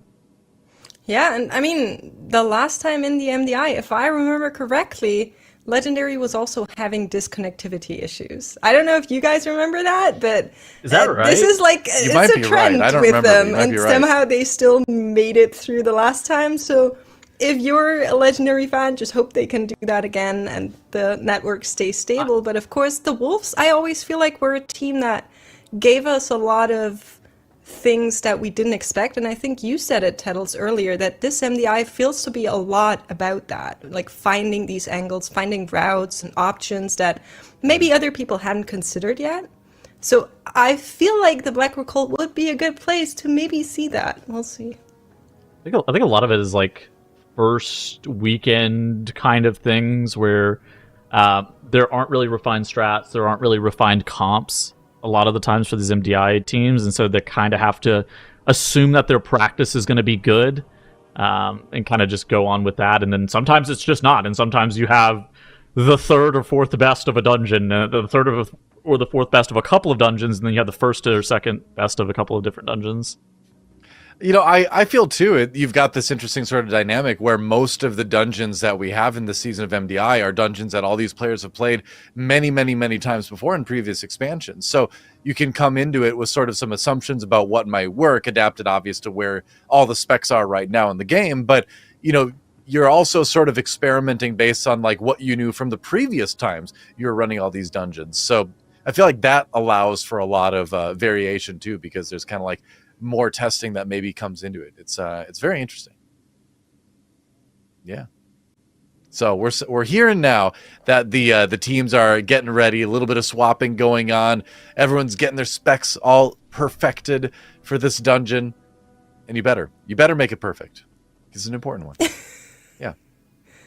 Yep. Yeah, it's gonna be interesting. Yep. Loading into the dungeon. Yep. There's Smash Spite. There's the boss that's taken out multiple teams today already. Smash Bite Well, he had help. had his fill. He did He did have help from some nice Fell Frenzy buffs. A few Hopefully Dominators. we see Yeah. none of those in this run. They got big. They got very got big really in that big. one run. Some big boys. Well, that said, looks like it's about time. Setting the stakes again. Legendary versus Dire Wolves. The winner moves on to the MDI Season 1 Global Finals. The loser goes home. So this is it. One dungeon to determine the fate of both of these teams. It's been a long road this weekend for both of them. It all comes down to this. I'm seeing a lot of props on the dungeon that I want to throw into a map quiz sometime. Just put that out there. Uh-oh. Yeah, that's right. And we should be about ready to jump in. There we go. This is it. Dire Wolves versus Legendary. Who moves on to the global finals? Stress is building up, but they have to let go of that now and play their best they possibly can here. No rogues for either of the teams, so we're not going to be seeing the Speed Shroud tech for either of them. It's just going to be the pre-invis pop, pass as much of the trash as possible, and a little gateway to run as quickly to the boss as we possibly can, and let that trash funnel in after the fact as we head towards the Amalgam of Souls, getting ready to pop lust and burst this boss and trash down as quickly as possible. Are you surprised that neither team is playing Rogue in here?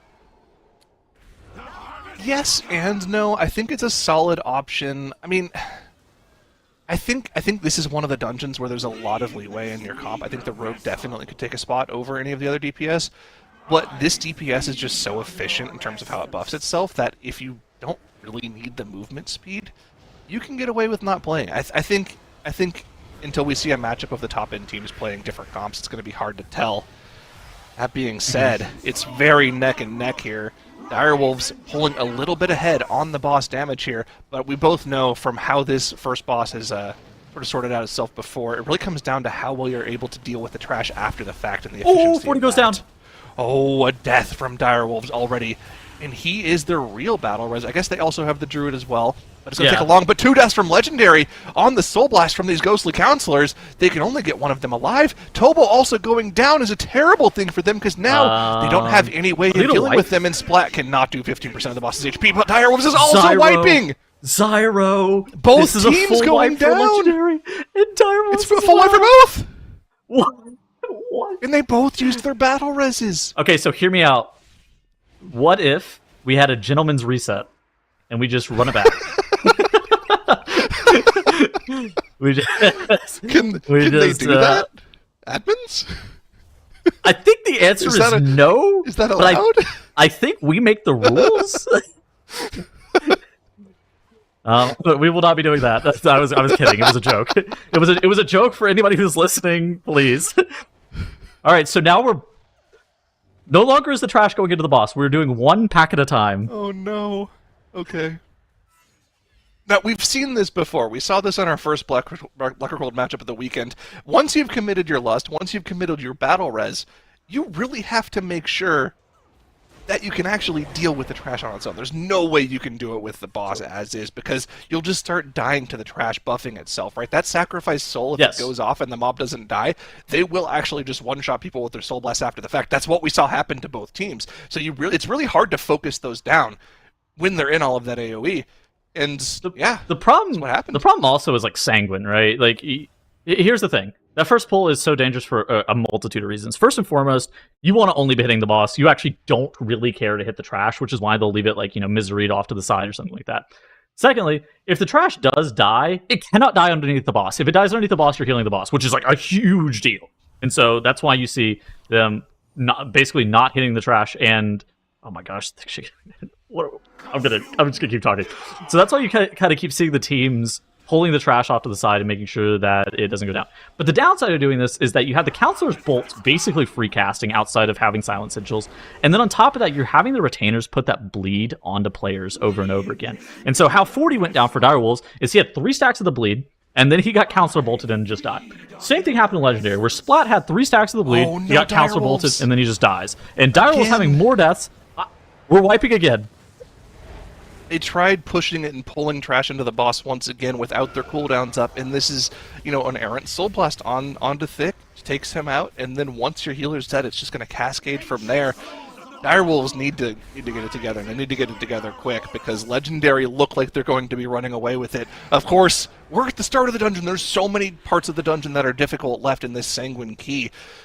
Legendary also needs to do something that they probably haven't really done in practice, which is deal with these Restless Souls, because if these reach the boss, they make its explosion that much more dangerous for the group to deal with. They should be able to live through 1 or 2 of them reaching the boss, and also they do have one of them rooted out on the side, so it wouldn't go off for a long time anyways. Once it reaches 15 HP, of course, it will go off regardless, but they're able to live through it, having killed off most of them. Yeah. So they're going to be able to finish the boss off here. All right, and now Direwolves about to repull the boss. Round 3. Now I see. So Legendary get the boss down. How far ahead is Legendary now? Minutes? 2 minutes? A lot. I'm feeling a lot as well. That's like a really good qualifying metric. A lot. Now, see, this is the thing that we don't normally see on the side of Legendary here. Normally, they're dealing with the remainder of their trash after they deal with the Amalgam of Souls, but now they just get to sit through about 40 seconds of RP and think about what they've done. We gotta have a mental reset. I think that it's really easy, by the way, to get super tilted whenever something goes wrong. And these MDI teams, whenever they're in practice, by the way, just to kind of explain it, how they practice is, if that happened to practice, they're zoning out of the key and they're going again, right? They're not practicing that run. They're not redoing the first pull. Like, they're like, well, we better not let that happen. And they get their first pull to a point where that doesn't happen very often. And so I think that this is a situation where the teams aren't very comfortable with what they've seen. And so on the side of Legendary, they're in such a commanding position that they really need to just kind of get over the hump of what they just saw and make sure that they don't have like another catastrophe, like a wipe to smash bite level mistake. Yeah. Well, see, here's what's going to happen from this point onwards, right? They're going to think, oh man, we had a massive wipe. We're in trouble. But at this point, the broadcast will have caught up. I think it's roughly like a 2 or so minute delay. The broadcast will have caught up. They'll have seen that Direwolves has wiped, and they might have even seen that wiped a second time, and they'll know, okay, we don't have to go for the crazy pulls. We just need to play it safe and not die like we saw on Smash Bite earlier today. I mean, Direwolves even now with Jack going down, oh my God, they're sanguine healing on the boss as well. Sanguine the boss! Oh, no! They have to just chew through 65%. Okay, I don't... This might seem like a weird question. When they push the boss to 50% here, will it do that phase again? Or does it just lock it? Does it doing it once lock it out again? So So I'm pretty sure the answer is no. But admittedly, I haven't ever tested it, so I can't really speak on it too much. But I'm okay. So the answer is definitely no. After Okay, looking it's at no, it hasn't done it now. Okay. So let's Anyways. go back. Let's backtrack and go to what we were talking about before, about the teams practicing runs when they do make the mistakes. It does happen eventually. You want to have a plan in case something goes wrong, but obviously you're right. You do mostly want to practice for when things go the way they're supposed to normally go. But let's talk about what kind of things you'll have to practice and you'll have to know about when things go wrong. Cooldown timing is completely messed up. Yes. You kind of have these runs planned around like knowing when your Inferno will be up, knowing when you're going to be PI, and having a big mistake happen at the start of a run like that, it completely messes with the cadence of the rest of the dungeon here and can cause random deaths like this where a pack lives longer than it normally does, and you're not ready for that barrage to go off, and it just mows down Wexy. Well, another thing too is like, where are we supposed to be lusting? Like, is there a better better exactly. lust for us? Like, there's like a lot of different stuff that goes into it. Not only just timing, but I feel like I don't know how you are, but I feel like my mental is like not that great whenever stuff like this happens. In the middle of a competition, if I can see that we have a chance to win, my mental's pretty fine. But if we're Okay. behind like 3 minutes because of a massive mistake that we made, yeah, it's in the gutter for sure. Understandable. Also, when we competed in MDI, wipes like this were a lot more normal than they are nowadays. Let's be honest. You don't bring that up. That was a long time. It was 5 or 6 years right. ago now. Let Direwolves having downed the first boss, a nice balmy 30 million sanguinely on the board. All good. It's all good. So, downside, Direwolves not in a great spot right now. Upside, it's still possible for them to You're win, saying there's a right? chance. I think there is a chance. I think it's very unlikely from this position, but I do think it's possible. Well, let's talk about the things that they would need to happen to Legendary for them to get back into it. Obviously, the one major one is the same as what we saw earlier today. Yeah. Which Zyro is, I think, coughing, and so I'll take over here. First and foremost, not letting incorporeals go off. You kind of have a perfect run from here on out if you're Direwolves. Legendary needs to wipe on Smash Fight though for Direwolves to catch back up. I don't think we necessarily even need to like kind of hit, like harp on like a what ifs for them to necessarily catch up. I think that making sure Legendary continues to have just like a clean run is really what we're looking to see here. They've taken this champion and that's into the boss. They need to make sure that the next pull goes off swimmingly. This next pull can cause a lot of problems. There's like scavengers and blade lords that are in the pack. And I think that's something that people and viewers kind of overlook a lot of the times is just like kind of how hard the MDI is. It's like really easy to make minor mistakes that cost you multiple minutes in these areas. Does somebody accidentally miss a kick and they kind of get punished for it? Does a bloodthirsty leap go off? Did we accidentally sanguine heal the boss? Like those are definitely things that you have happen. And Direwolf's having a couple more deaths on the right side of the screen. Again, just it's one of those things that the MDI isn't easy. I think that viewers kind of like to think it is sometimes because they're so used to having this insanely high level of competition, but it's really not that easy. Dude, that was crazy. I think I swallowed a bug or something. That's never happened to me before, especially during a broadcast. I don't eat bugs regularly either, so I can't really speak on that one. But yeah, like you were saying, I mean, Legendary really needs to know just to play it safe here, right? That's the major thing here. Of course, a pull like this with the Scavengers is something that's pretty much, it's locked into their brain. They've done this pull so many times, they have the cooldowns available for it. It's something that they're going to go for. A little bit of extra Sanguine healing here isn't going to be something that really makes or breaks the run for them, as long as their tank doesn't die. Lepan needs to stay at Lepan. It's fine, it's fine. He's 1 HP, the Blade Lords do a lot of damage. But he's alive. We're Gotta watching... keep an eye on those brutal assaults. Yeah, we're watching out for Sanguine healing here, I think is the big thing. Look at some of these... So there's Scavengers, and then there's the Fellhound, which has half the HP of the Scavenger, and then there's the other mobs that are in that pack as well, not the Blade Lords. But the other mobs, not the Scavengers, have about, I would say 80% of the HP of the Scavengers, and so that's why this pack is actually so hard to deal with on Sanguine, and so you really need perfect Sanguine management. What we saw from Legendary earlier is they kited up the stairs to kite the Sanguine. Now they kind of changed it to have a larger corridor or a larger area to kite it, and their Sanguine management is much better because of it. Only 18.5 million on those mobs is really not that bad, all things considered. Yeah, and the reason they can't actually cut up the stairs there is because we've seen in the past Tobo goes up and starts the RP while Yeah. the team is dealing with the beginning of the trash before it starts actually casting its potions and before they start getting Sanguine on the ground. So there's plenty of time to set up there. Of course, we've got the Invis past the first couple of Dominators here. We only want 2 Dominators into the boss, not 3, just 2. Can we count guys them can't- here? You guys They're can't not see hopeful? Zyro, but like on I Two? can see him on camera, and he's literally just holding up 2 to his camera. Only 2. Two Dominators only, please, not 3. I think we're good. I think we only have 2. Okay, we Yeah, can we're interrupt fine. 2. We can deal with 2. Onto the boss here. Just got to make sure no Fell Frenzies go through. That's the major thing here. Got to get those interrupts. We're good for the first rotation of them. And they're holding the Lust. I think saving the Lust for the spot where you're normally using it is the play. That Lancer pull, I mean, it's where they wiped earlier. DC or Yeah. no for Lupin, that's probably the hardest part of the dungeon. So you probably want to save that second Lust for that anyways. Something like we were talking about 3 Dominators into this boss. Like this is actually a pretty typical pull for live, where you kind of invis the first 2, and then you end up pulling you end up just pulling the other 2. Sometimes you'll accidentally get that third one pulled, and if you don't actually know what causes it, it's those bats that are patrolling back and forth. They can accidentally like proxy pull that third Dominator, and so if you make sure that those bats are in a good spot, you can kind of eliminate the opportunity to have that third Dominator pull. But you kind of really have to be diligent about like looking and seeing where those bats are whenever you're walking into that path.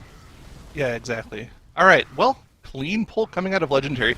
Direwolves just they're really struggling to progress through the dungeon here, right? They were already probably 2 minutes behind here. These trash pulls before the second boss really weren't as efficient as what we saw from Legendary.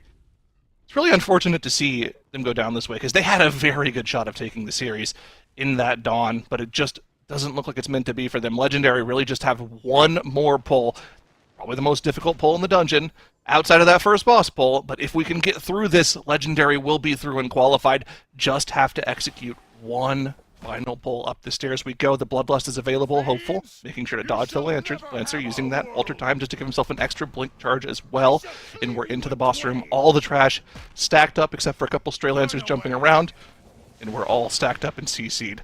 Where's the Lust at, though? We haven't popped that yet. This is where they popped it last time. I'm expecting it to come up. Infernal's up already, too. I don't know. Maybe we're saving it for P2. Yeah, potentially saving it for the P2 for the 1 phase. The Power Infusion is up now, too. Oh my Looks god! like we'll Hopeful got probably hit by save the that. beam. Hopeful does get hit by the beam, but because he's a fire mage, he cheats death with the Cauterize.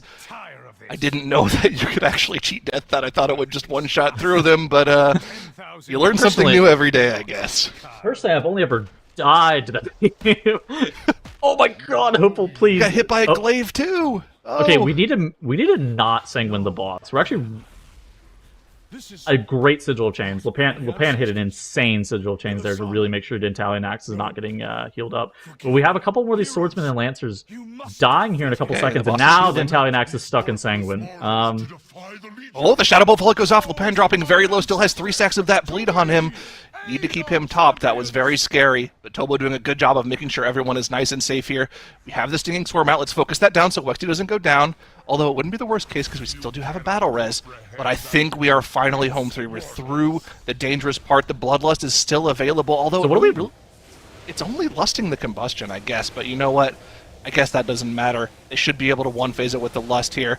Dodging the beams in a rotation. Love watching everyone running in unison around the room together in 2 little packs. And once the boss is back alive, the Lust is active. It was even like an early Lust. That's a little funny. But I think they're home free now. The combustion is there. Hopeful going to be making his way up the meters as it's the only one with cooldowns with the Lust active. And Dentalian Axe is getting bursted. We get the vintage full screen action too from Legendary here. Really, First one of the weekend? first one in a while. I think. All right, now back to the picture-in-picture. But Dentalian Axe on the left-hand side or on the big screen going down for Legendary. There it That is. Bloodlust still even active for them as they're going to be fading out of that and taking the series down 2-1, but not without a bit of adversity. Yo, we got it done. In the end, Legendary manages to take the 2-1 victory over Direwolves. They will move on to the global finals. Sadly for Direwolves, this is where the road ends for them this season of the Mythic Dungeon International, but I'm sure we're going to see them again at some point. They are always around. They are always a threat, but this time it's going the way of Legendary. They'll move on. And Makes, that was a dungeon, wasn't it? Oh, This is your legally nice. mandated break.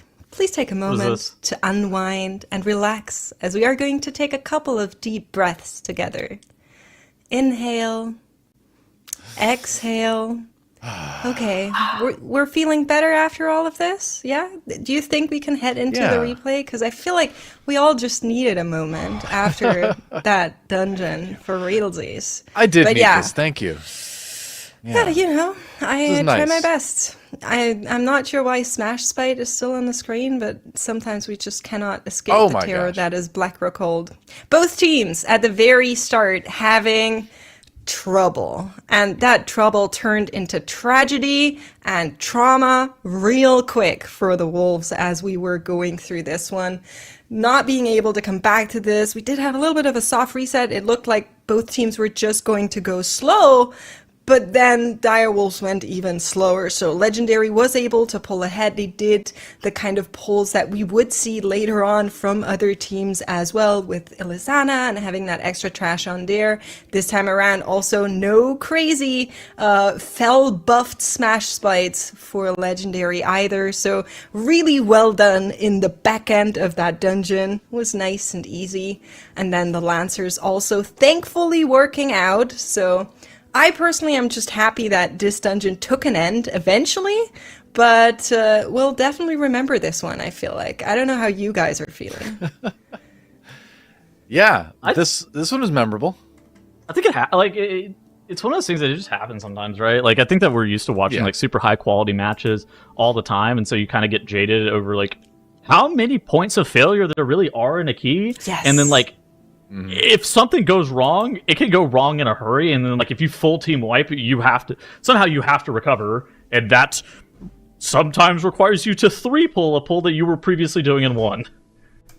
Well, I don't know about you guys, but I grew up in the mean streets of BFA Eastern Cups, so I'm good. I'm good with watching these types of maps.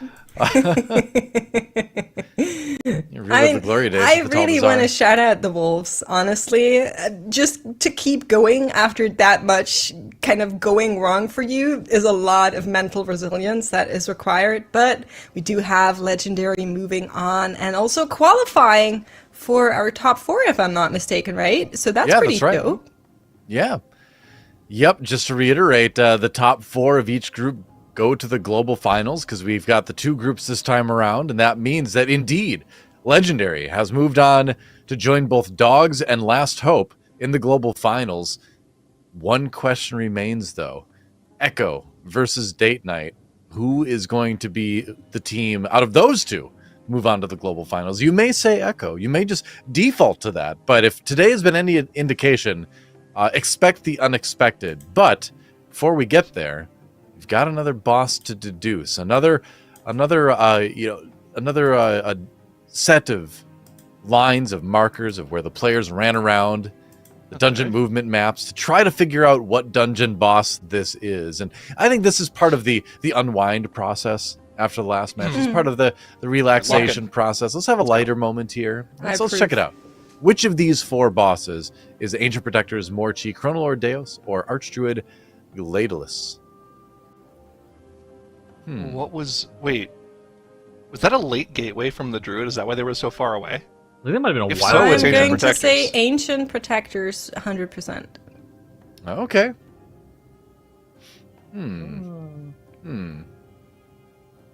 I don't Yeah, think I it's think Ancient it has to be. Protectors. Well, We haven't seen Morchi this weekend, so I don't think it can be that. It is from an existing MDI not run, so Deus. yeah, that does kind of I think it's disqualify it. Archdruid. Archdruid. Yeah, I think Okay. it had to be that. Well, one. now we Yeah. know. Archdruid Gladalus. There he is. why was the Druid so far behind? That's what I want to know. When I he don't wild know. charged in, he was in cat form. He just wild charged the boss immediately on pull. Okay. Okay. Is I think what happens there. I don't have all the answers, Fair enough. but I do have this one, and it's Archdruid Gladalus. Gladalus? I was thinking it's Gladalus, but you said it Gladalus? differently, so now I'm very insecure. Gladalus? Tweet at WoW Esports and let us know. All I know about that Which you boss. prefer? All I know about that boss is if you're wearing like the staff from Legion, he's like, "Oh yes, fellow Druid." or something like Oh. that. That guy does love to Oh, that's RP really with cool. the druids. I love the hidden like that. interactions there. Yeah.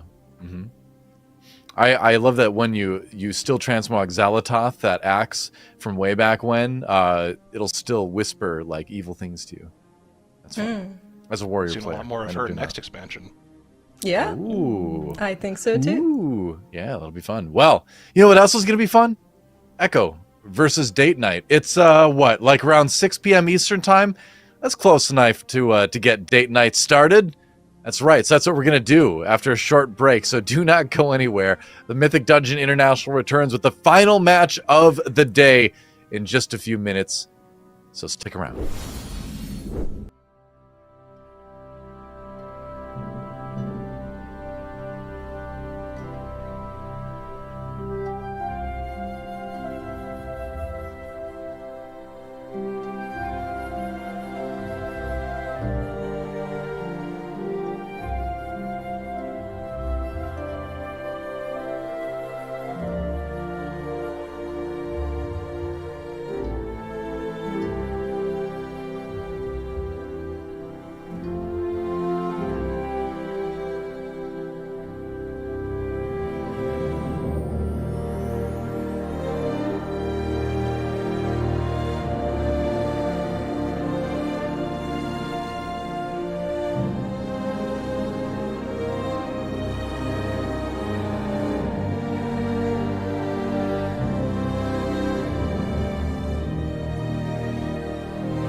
At last we come to it, the great battle of our time, Echo versus Date Night. Here on the Mythic Dungeon International, your host Doey here along with Dratnos Makes and Teddles. And this is at the final match of the day, the final match to decide what team will be the fourth to go through to the global finals. I gotta say, I did not expect that Echo would be one of those two teams where we're like, are they going to be the last team to make it through? That was a bit of a shocker. Yeah. Echo looked particularly vulnerable earlier today. I don't know how you guys felt about it, but whenever we're comparing their splits versus other teams, it's not even just dogs. I feel like Legendary and Last Hope are really going to give them a run for their money. But right. if you're looking at what Echo did in their first Ataldazar and their second Ataldazar, right? Nagura kind of posed a question of, did they on purpose not show some of their tech? Now, you could say that's some copium and some Echo fangirl talk, but I feel like due to their history in the MDI and all of their standing, there could be a point made where this is actually the case. So I'm not really sure where to place Echo right now. Well, I mean, I'm going back and looking through some of the dungeon times, and I feel like with Echo, you really can't take any of their previous dungeon times too seriously because, again, you know, they have that tendency to sort of bust out things that nobody's expecting when it really matters. And once again, we got to look at our predictions here. And, you know, all of us who, you know, picked Legendary, it was close. It was close for a moment.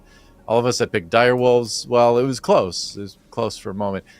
But, you know, I think a lot of us are looking at 3 out of the 4, potentially. Dratnos looking for 2 out of 2, potentially. Yep. He's done it. Perfect predictions from Dratnos. Congratulations. Always had it all along. You know, I was never worried. Echo not on my predictions here, so we'll see. You know, what? Okay. Ooh. I think our graphics What have is bugged this, out a little bit Dratnos? here. That's okay. It's still okay. It's all good though. You know, Yeah. Echo could still make it through to tomorrow. I guess the Direwolves can't, but the other 3 certainly can. So I don't know. I mean, Echo are coming into this particular series as the overwhelming favorites, right? Like, let's not cut any corners around it here. Date Night looked good earlier today. They were able to beat levels, but they looked good in that series. That series was probably 2 orders of magnitude lower than the average Echo run. That you know, Echo didn't look terrible earlier. They had a couple of small mistakes up against dogs that looked fantastic, but I think that this is going to be one where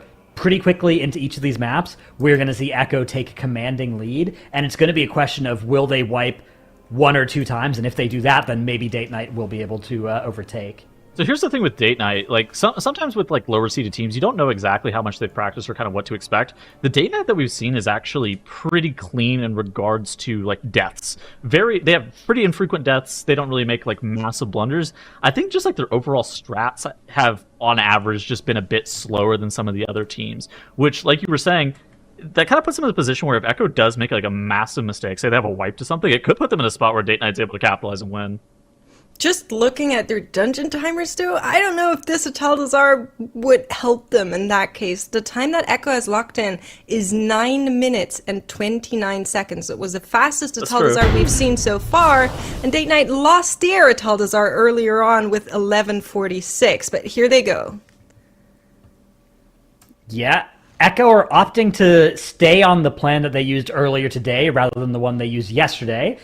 You could actually make an argument for, you know, playing a healer for a little bit more safety, perhaps, in a lower bracket series if you're confident that you'd be faster even with your slower strategy if you think it's safer. But Echo are not interested in doing anything of the sort. They are getting their first pull going.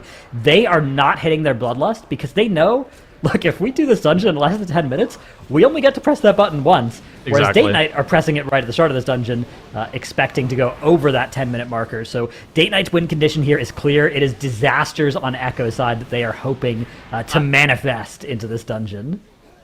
Date Night actually does a very interesting first pull of the dungeon. So they do all the mobs that Echo does, except they pull in like an additional pack of Sards and a Stalker, like one of the invisible Stalkers that's off to that right side.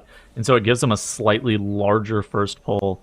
Well, they have less count coming out of it than maybe Echo they do. leave a Juggernaut off to the side or something like that. Yeah, certainly something. Perhaps some of the skyscreamers off down to the side or something. Yeah, I'm Yeah, not 100% maybe. sure which exact mobs are missed, but Echo do have a 2 percentage point edge on enemy forces. Both teams pulling a Lunza here. Echo did pull a little bit earlier, but I mean, this boss dies pretty much at the same time if you don't mess it up, right? It'll die during that Yeah. second transfusion cast, kind of regardless. So it's a little bit fake to do extra damage to this boss unless you're going to fall below that, 50% of its health threshold.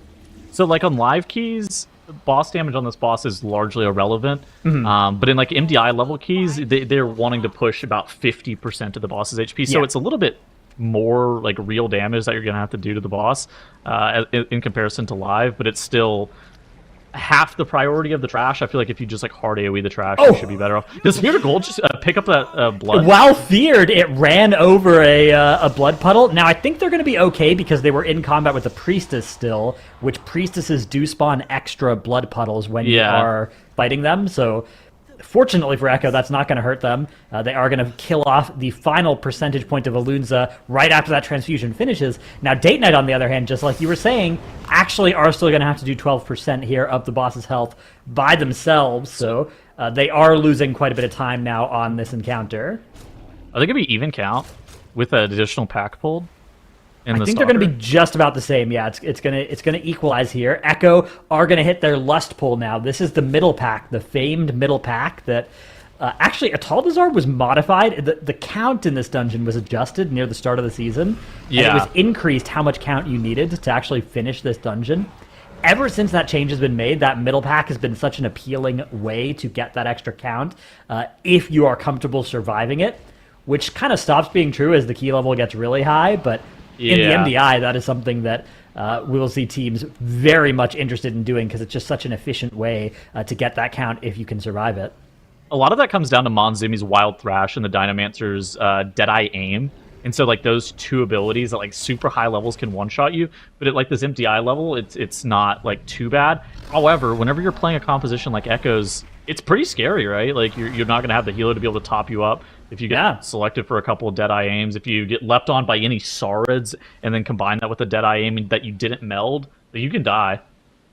Yeah, you have basically everybody's kind of responsible for their own survival. Zalia does have access to some off healing. Miraz, in theory, has some off healing, but primarily he just has Vampiric Embrace, which will top the group while it's active. And then, Clix is going to survive passively by virtue of being a Warlock. That's a huge advantage of the Warlocks. He's almost never in any danger. Gingy has like 10 buttons that he can press to help stay alive as well as that mage, but he doesn't have a tremendous amount of self-sustain, so The Echo Gateway is not good. So they're going to have to walk around the slow way. That is minus 30 seconds or so, perhaps even more for Echo. So that's very bad. That's something that they're going to have to figure out how they want to do this. They actually have to poly to run through. Yeah, this is problematic for a couple of reasons. First and foremost, like you were saying, minus 30 seconds just in travel time alone. Secondly, there's trash that they don't pull right now, in front of them. And, I mean, they can still audible and save this run, but Date Knight are not having a bad run here. Echo are in some serious danger at this point. Looks like they are going to audible and just do this pull right here.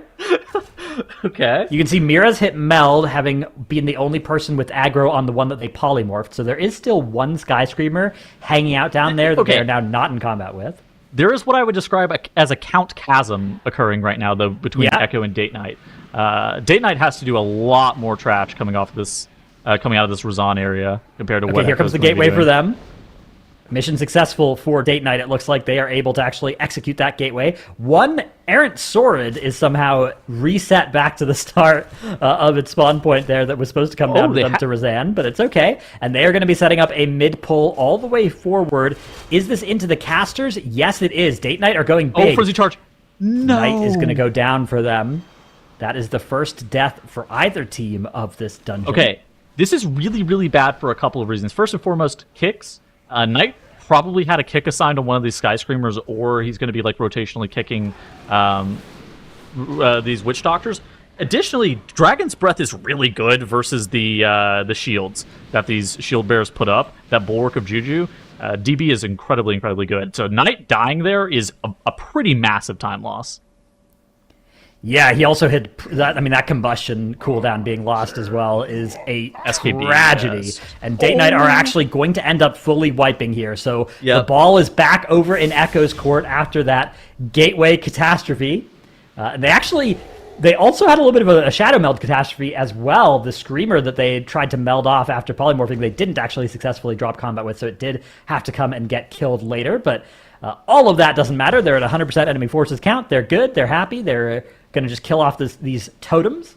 And right now, that is going great. Actually, it's really nice when you have a Shadow Priest to have 3 DPS, because your Shadow Priest can just dot all of them. Your Warlock can kind of kill 2 of them. And then your Ret Pally and your DH can be on the other one. And yeah, it works out pretty nicely. Your damage allocation is very easy with that extra DPS player and the Shadow Priest just having dots on all of them. I have a question. I haven't played Ret Pally this expansion. How is Zaylia doing 55k HPS right now? Yeah, Word of Glory. Word of Glory is going to be a lot of it. I don't actually know if they have much other passive healing coming out of the kit as well. I think it's going to be. I think he's. Well, I mean, I actually see him still pressing his finishers as well for damage. It looks like so. I'm actually not sure how the Ret Pally passive healing profile looks. That could be something that we can maybe look into the Warcraft logs. Well, I mean, he's Shield of Vengeance right now, which is, Yeah, that's going to count as HPS for himself. Yeah, exactly.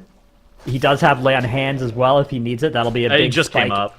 in healing done if necessary. But I mean, pretty much everybody is doing a good job of surviving by themselves here. At this point, it doesn't even look like he's casting very much in the way of Word of Glory. Yeah, I mean, he's doing good damn. Gonna build me again. Okay, cool. Echo finishing off Volk Hall. They don't have any count that's necessary. Typically, they would be taking those sword packs into the boss that we saw them finish off earlier, but since they had to walk through them after failing the gate skip, it's going to be a bit of a problem. Now, one of the consequences of what they've done is they're not going to have Lust up for Yasma at all, like where they would otherwise with that failed gate skip. However, it's likely not to matter too much. They also do a great gate skip over the wall there, so there's actually an invisible wall that comes up, but apparently with where they place that gate, they're able to just completely skip by that, saving themselves probably somewhere in the order of like 15 to 20 seconds. And that's like a big deal in a dungeon that's projected to be about 10 minutes long. Yeah, I mean, it's kind of a crazy season that we have this time around where, the mid game of a dungeon is like the 4-minute mark and the late game is the 8-minute mark, right? And it's like, all right, yes. we are zooming through these dungeons, right? You get your one Bloodlust and you got to decide where to use it. Echo, of course, sending it on that Razan pull. Date Knight are going to go for 2 Lust, the 2 Lust strategy, which they'll get later on Yasma, so they will be able to accelerate a little bit there, and I think if they hadn't wiped, they'd actually be really close here because of that gateway time loss. Yeah, the gateway time loss, it doesn't show up as any deaths or anything for Echo, but it's going to be huge here. It's going to be minus, I think a full minute or so as a result of that, which, yeah, catastrophic. What do you think about now intentionally running over all these spiders for his DPS? It's interesting. So, and actually, Zaylia is going to run over one as well. I don't know if that's intentional or not. I mean, he wasn't moving. I'm sure it was intentional. Like, if you don't have any spiders up, it's actually a lot easier because you can't get hit by any of them. The problem is, if you pop half the spiders, you don't really remove the spider threat, right? You don't reduce it by that much because the being caught by surprise by one is still possible, and then you have a bunch of purple puddles on the ground that are also bad, right? So Yeah. I mean, I like it. I think it's a good strategy, but you have to get all of them. That's the thing, right? Like, if you only get half of them, it's much worse than just not getting any of them at all. It's actually a good point. I hadn't really considered it like that. And Yasma on the left-hand side of your screen going down for Echo. Unfortunate wipe for Date Knight kind of ended up sealing their fate there. I do wonder if Date Knight didn't have that wipe, like with the Lust on Yasma, would they have actually been able to take down the final boss ahead of Echo? That would have actually been really, really close. A question for the ages, but it just kind of raises the hype for the next match, right? Or next map, right? Where if Date Night does this well, they don't wipe, maybe they can give Echo a run for their money. That said, Echo does get the dungeon win in the first one of this series, and here's Makes to break that down a little bit more.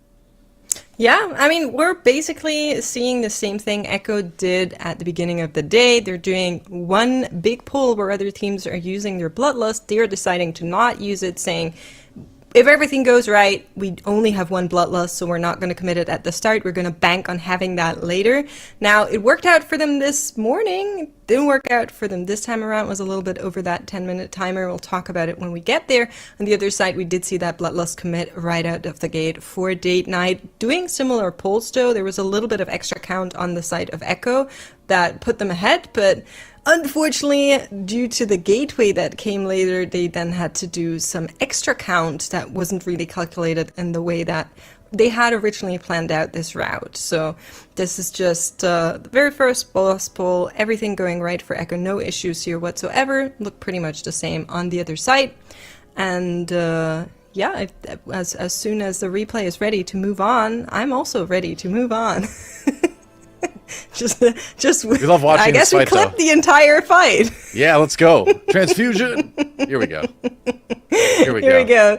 So yeah, this is setting up the Razan pull, basically taking the middle pack, dragging everything down. Now it's just grabbing them, and then they're going to get in fight here with the Razan. This is where they use their Bloodlust. I think it makes sense because of how difficult this middle pack is. And I was very scared for when I saw Death Knight actually pull that middle pack with the casters, with the Saurids and everything else, without having something like a Bloodlust. That always makes me scared, and rightfully so, didn't work out. So for Echo, everything good here until this moment. We see that gateway not working out. We saw it this morning works, but apparently it's a little bit fidgety, and then they had to actually walk around. They had to mind control one of these little critters here. It cost them some extra time. This missing pets, you know, as you do, not the fastest run from them, but in the end, it was still enough. How are we feeling about the fear kind of coming through here on this very low pull for Date Night? I mean, I think this pull is sketch. Like, there's Right? I basically, and we were talking about it whenever the pull was happening. Knight going down, they're gonna wipe to this, and it's like a delayed wipe. It's like watching it in slow motion, right? Like you know that this is going to go wrong. A fear goes off that they were able to LOS a couple of times, but they didn't have any of the kicks up. These Bulwark of Juju just last entirely too long because we don't have the Dragon's Breath at the right time, and so then everything just kind of goes wrong because the pack is supposed to be dead by this point, but since we lost our mage, he lost all of his damage. Like it's just not going to happen, and so it's one of those situations that like I think that pull is good. I think that pull without a mage is not obviously not very doable. I think that's understandable. You want to theoretically be able to proceed through it with all of your players on your team alive. Definitely helps. I mean, Yeah. why do you think that they didn't do it with Razan without Lust? Is it just a situation where it's like not really doable with Razan without Lust? I think either way, whenever you're pulling the middle pack with something, and that something is not just a Saurid pack or maybe even the caster pack, but like multiple different packs, it starts to get sketch. And Razan is the same thing. You want to have the Saurids on there, you want to pull them down. Meh. Yeah, I mean, we saw with Echo setting up that Razan pull, right? Like, they had a bop, which Date Night doesn't have access to, that I think really helped Mirez not get killed at the start of that big pull as well. And, you know, you could even just see, like, the fact that Echo are only doing that pull with Lust, and they have, like, world markers down, they have all that stuff, just because they do it without any depth, I think that any other team attempting it is going to have a lot of difficulty until they learn all the things that Echo learned to make that pull possible and Sure. have all of those resources to commit to it as well, potentially including that Bloodlust. For what it's worth, the Date Night pull, in my opinion, I look at the Date Night pull and I'm like, wow, that is even scarier than what Echo has done. Like, I feel like, for some reason, I feel like personally into the boss is like entirely more chill than taking it into that trash pack. Well, that's like the Echo advantage, right? Is that you know, you if you want to play like them, you have to figure all the things they figure out up. You have to match the execution. It's very difficult as we look at some of the graphs from that last dungeon. That said, though, you know, Date Night's still in it. They've got one more dungeon to try to get back into this series. It's going to be Galakron's Fall. Looking ahead to that one, what are we thinking? But first, Mix. Yeah, actually, a point for both. So if you're looking at Sure. that graph, something that Echo is very good at is actually reducing travel time due to stuff like gateways, but also due to stuff like using a shroud for speed and all of that kind of minute detail where you normally would think, okay, maybe it's not that important, but in the fall that we saw earlier, it made up like 3 or 4 seconds, which in the end gave them a big advantage. So it cannot be overstated how really important it is, how fast they sometimes move from A to B, even though that doesn't even take in any extra damage that you need to do or any crazy tech, but just thinking about what is the most optimal way to get through this as quickly as possible. And that's what we're going to see in the fall as well, I expect. Yeah, max. If you're not operating with maximum efficiency, you're probably not going to win the MDI.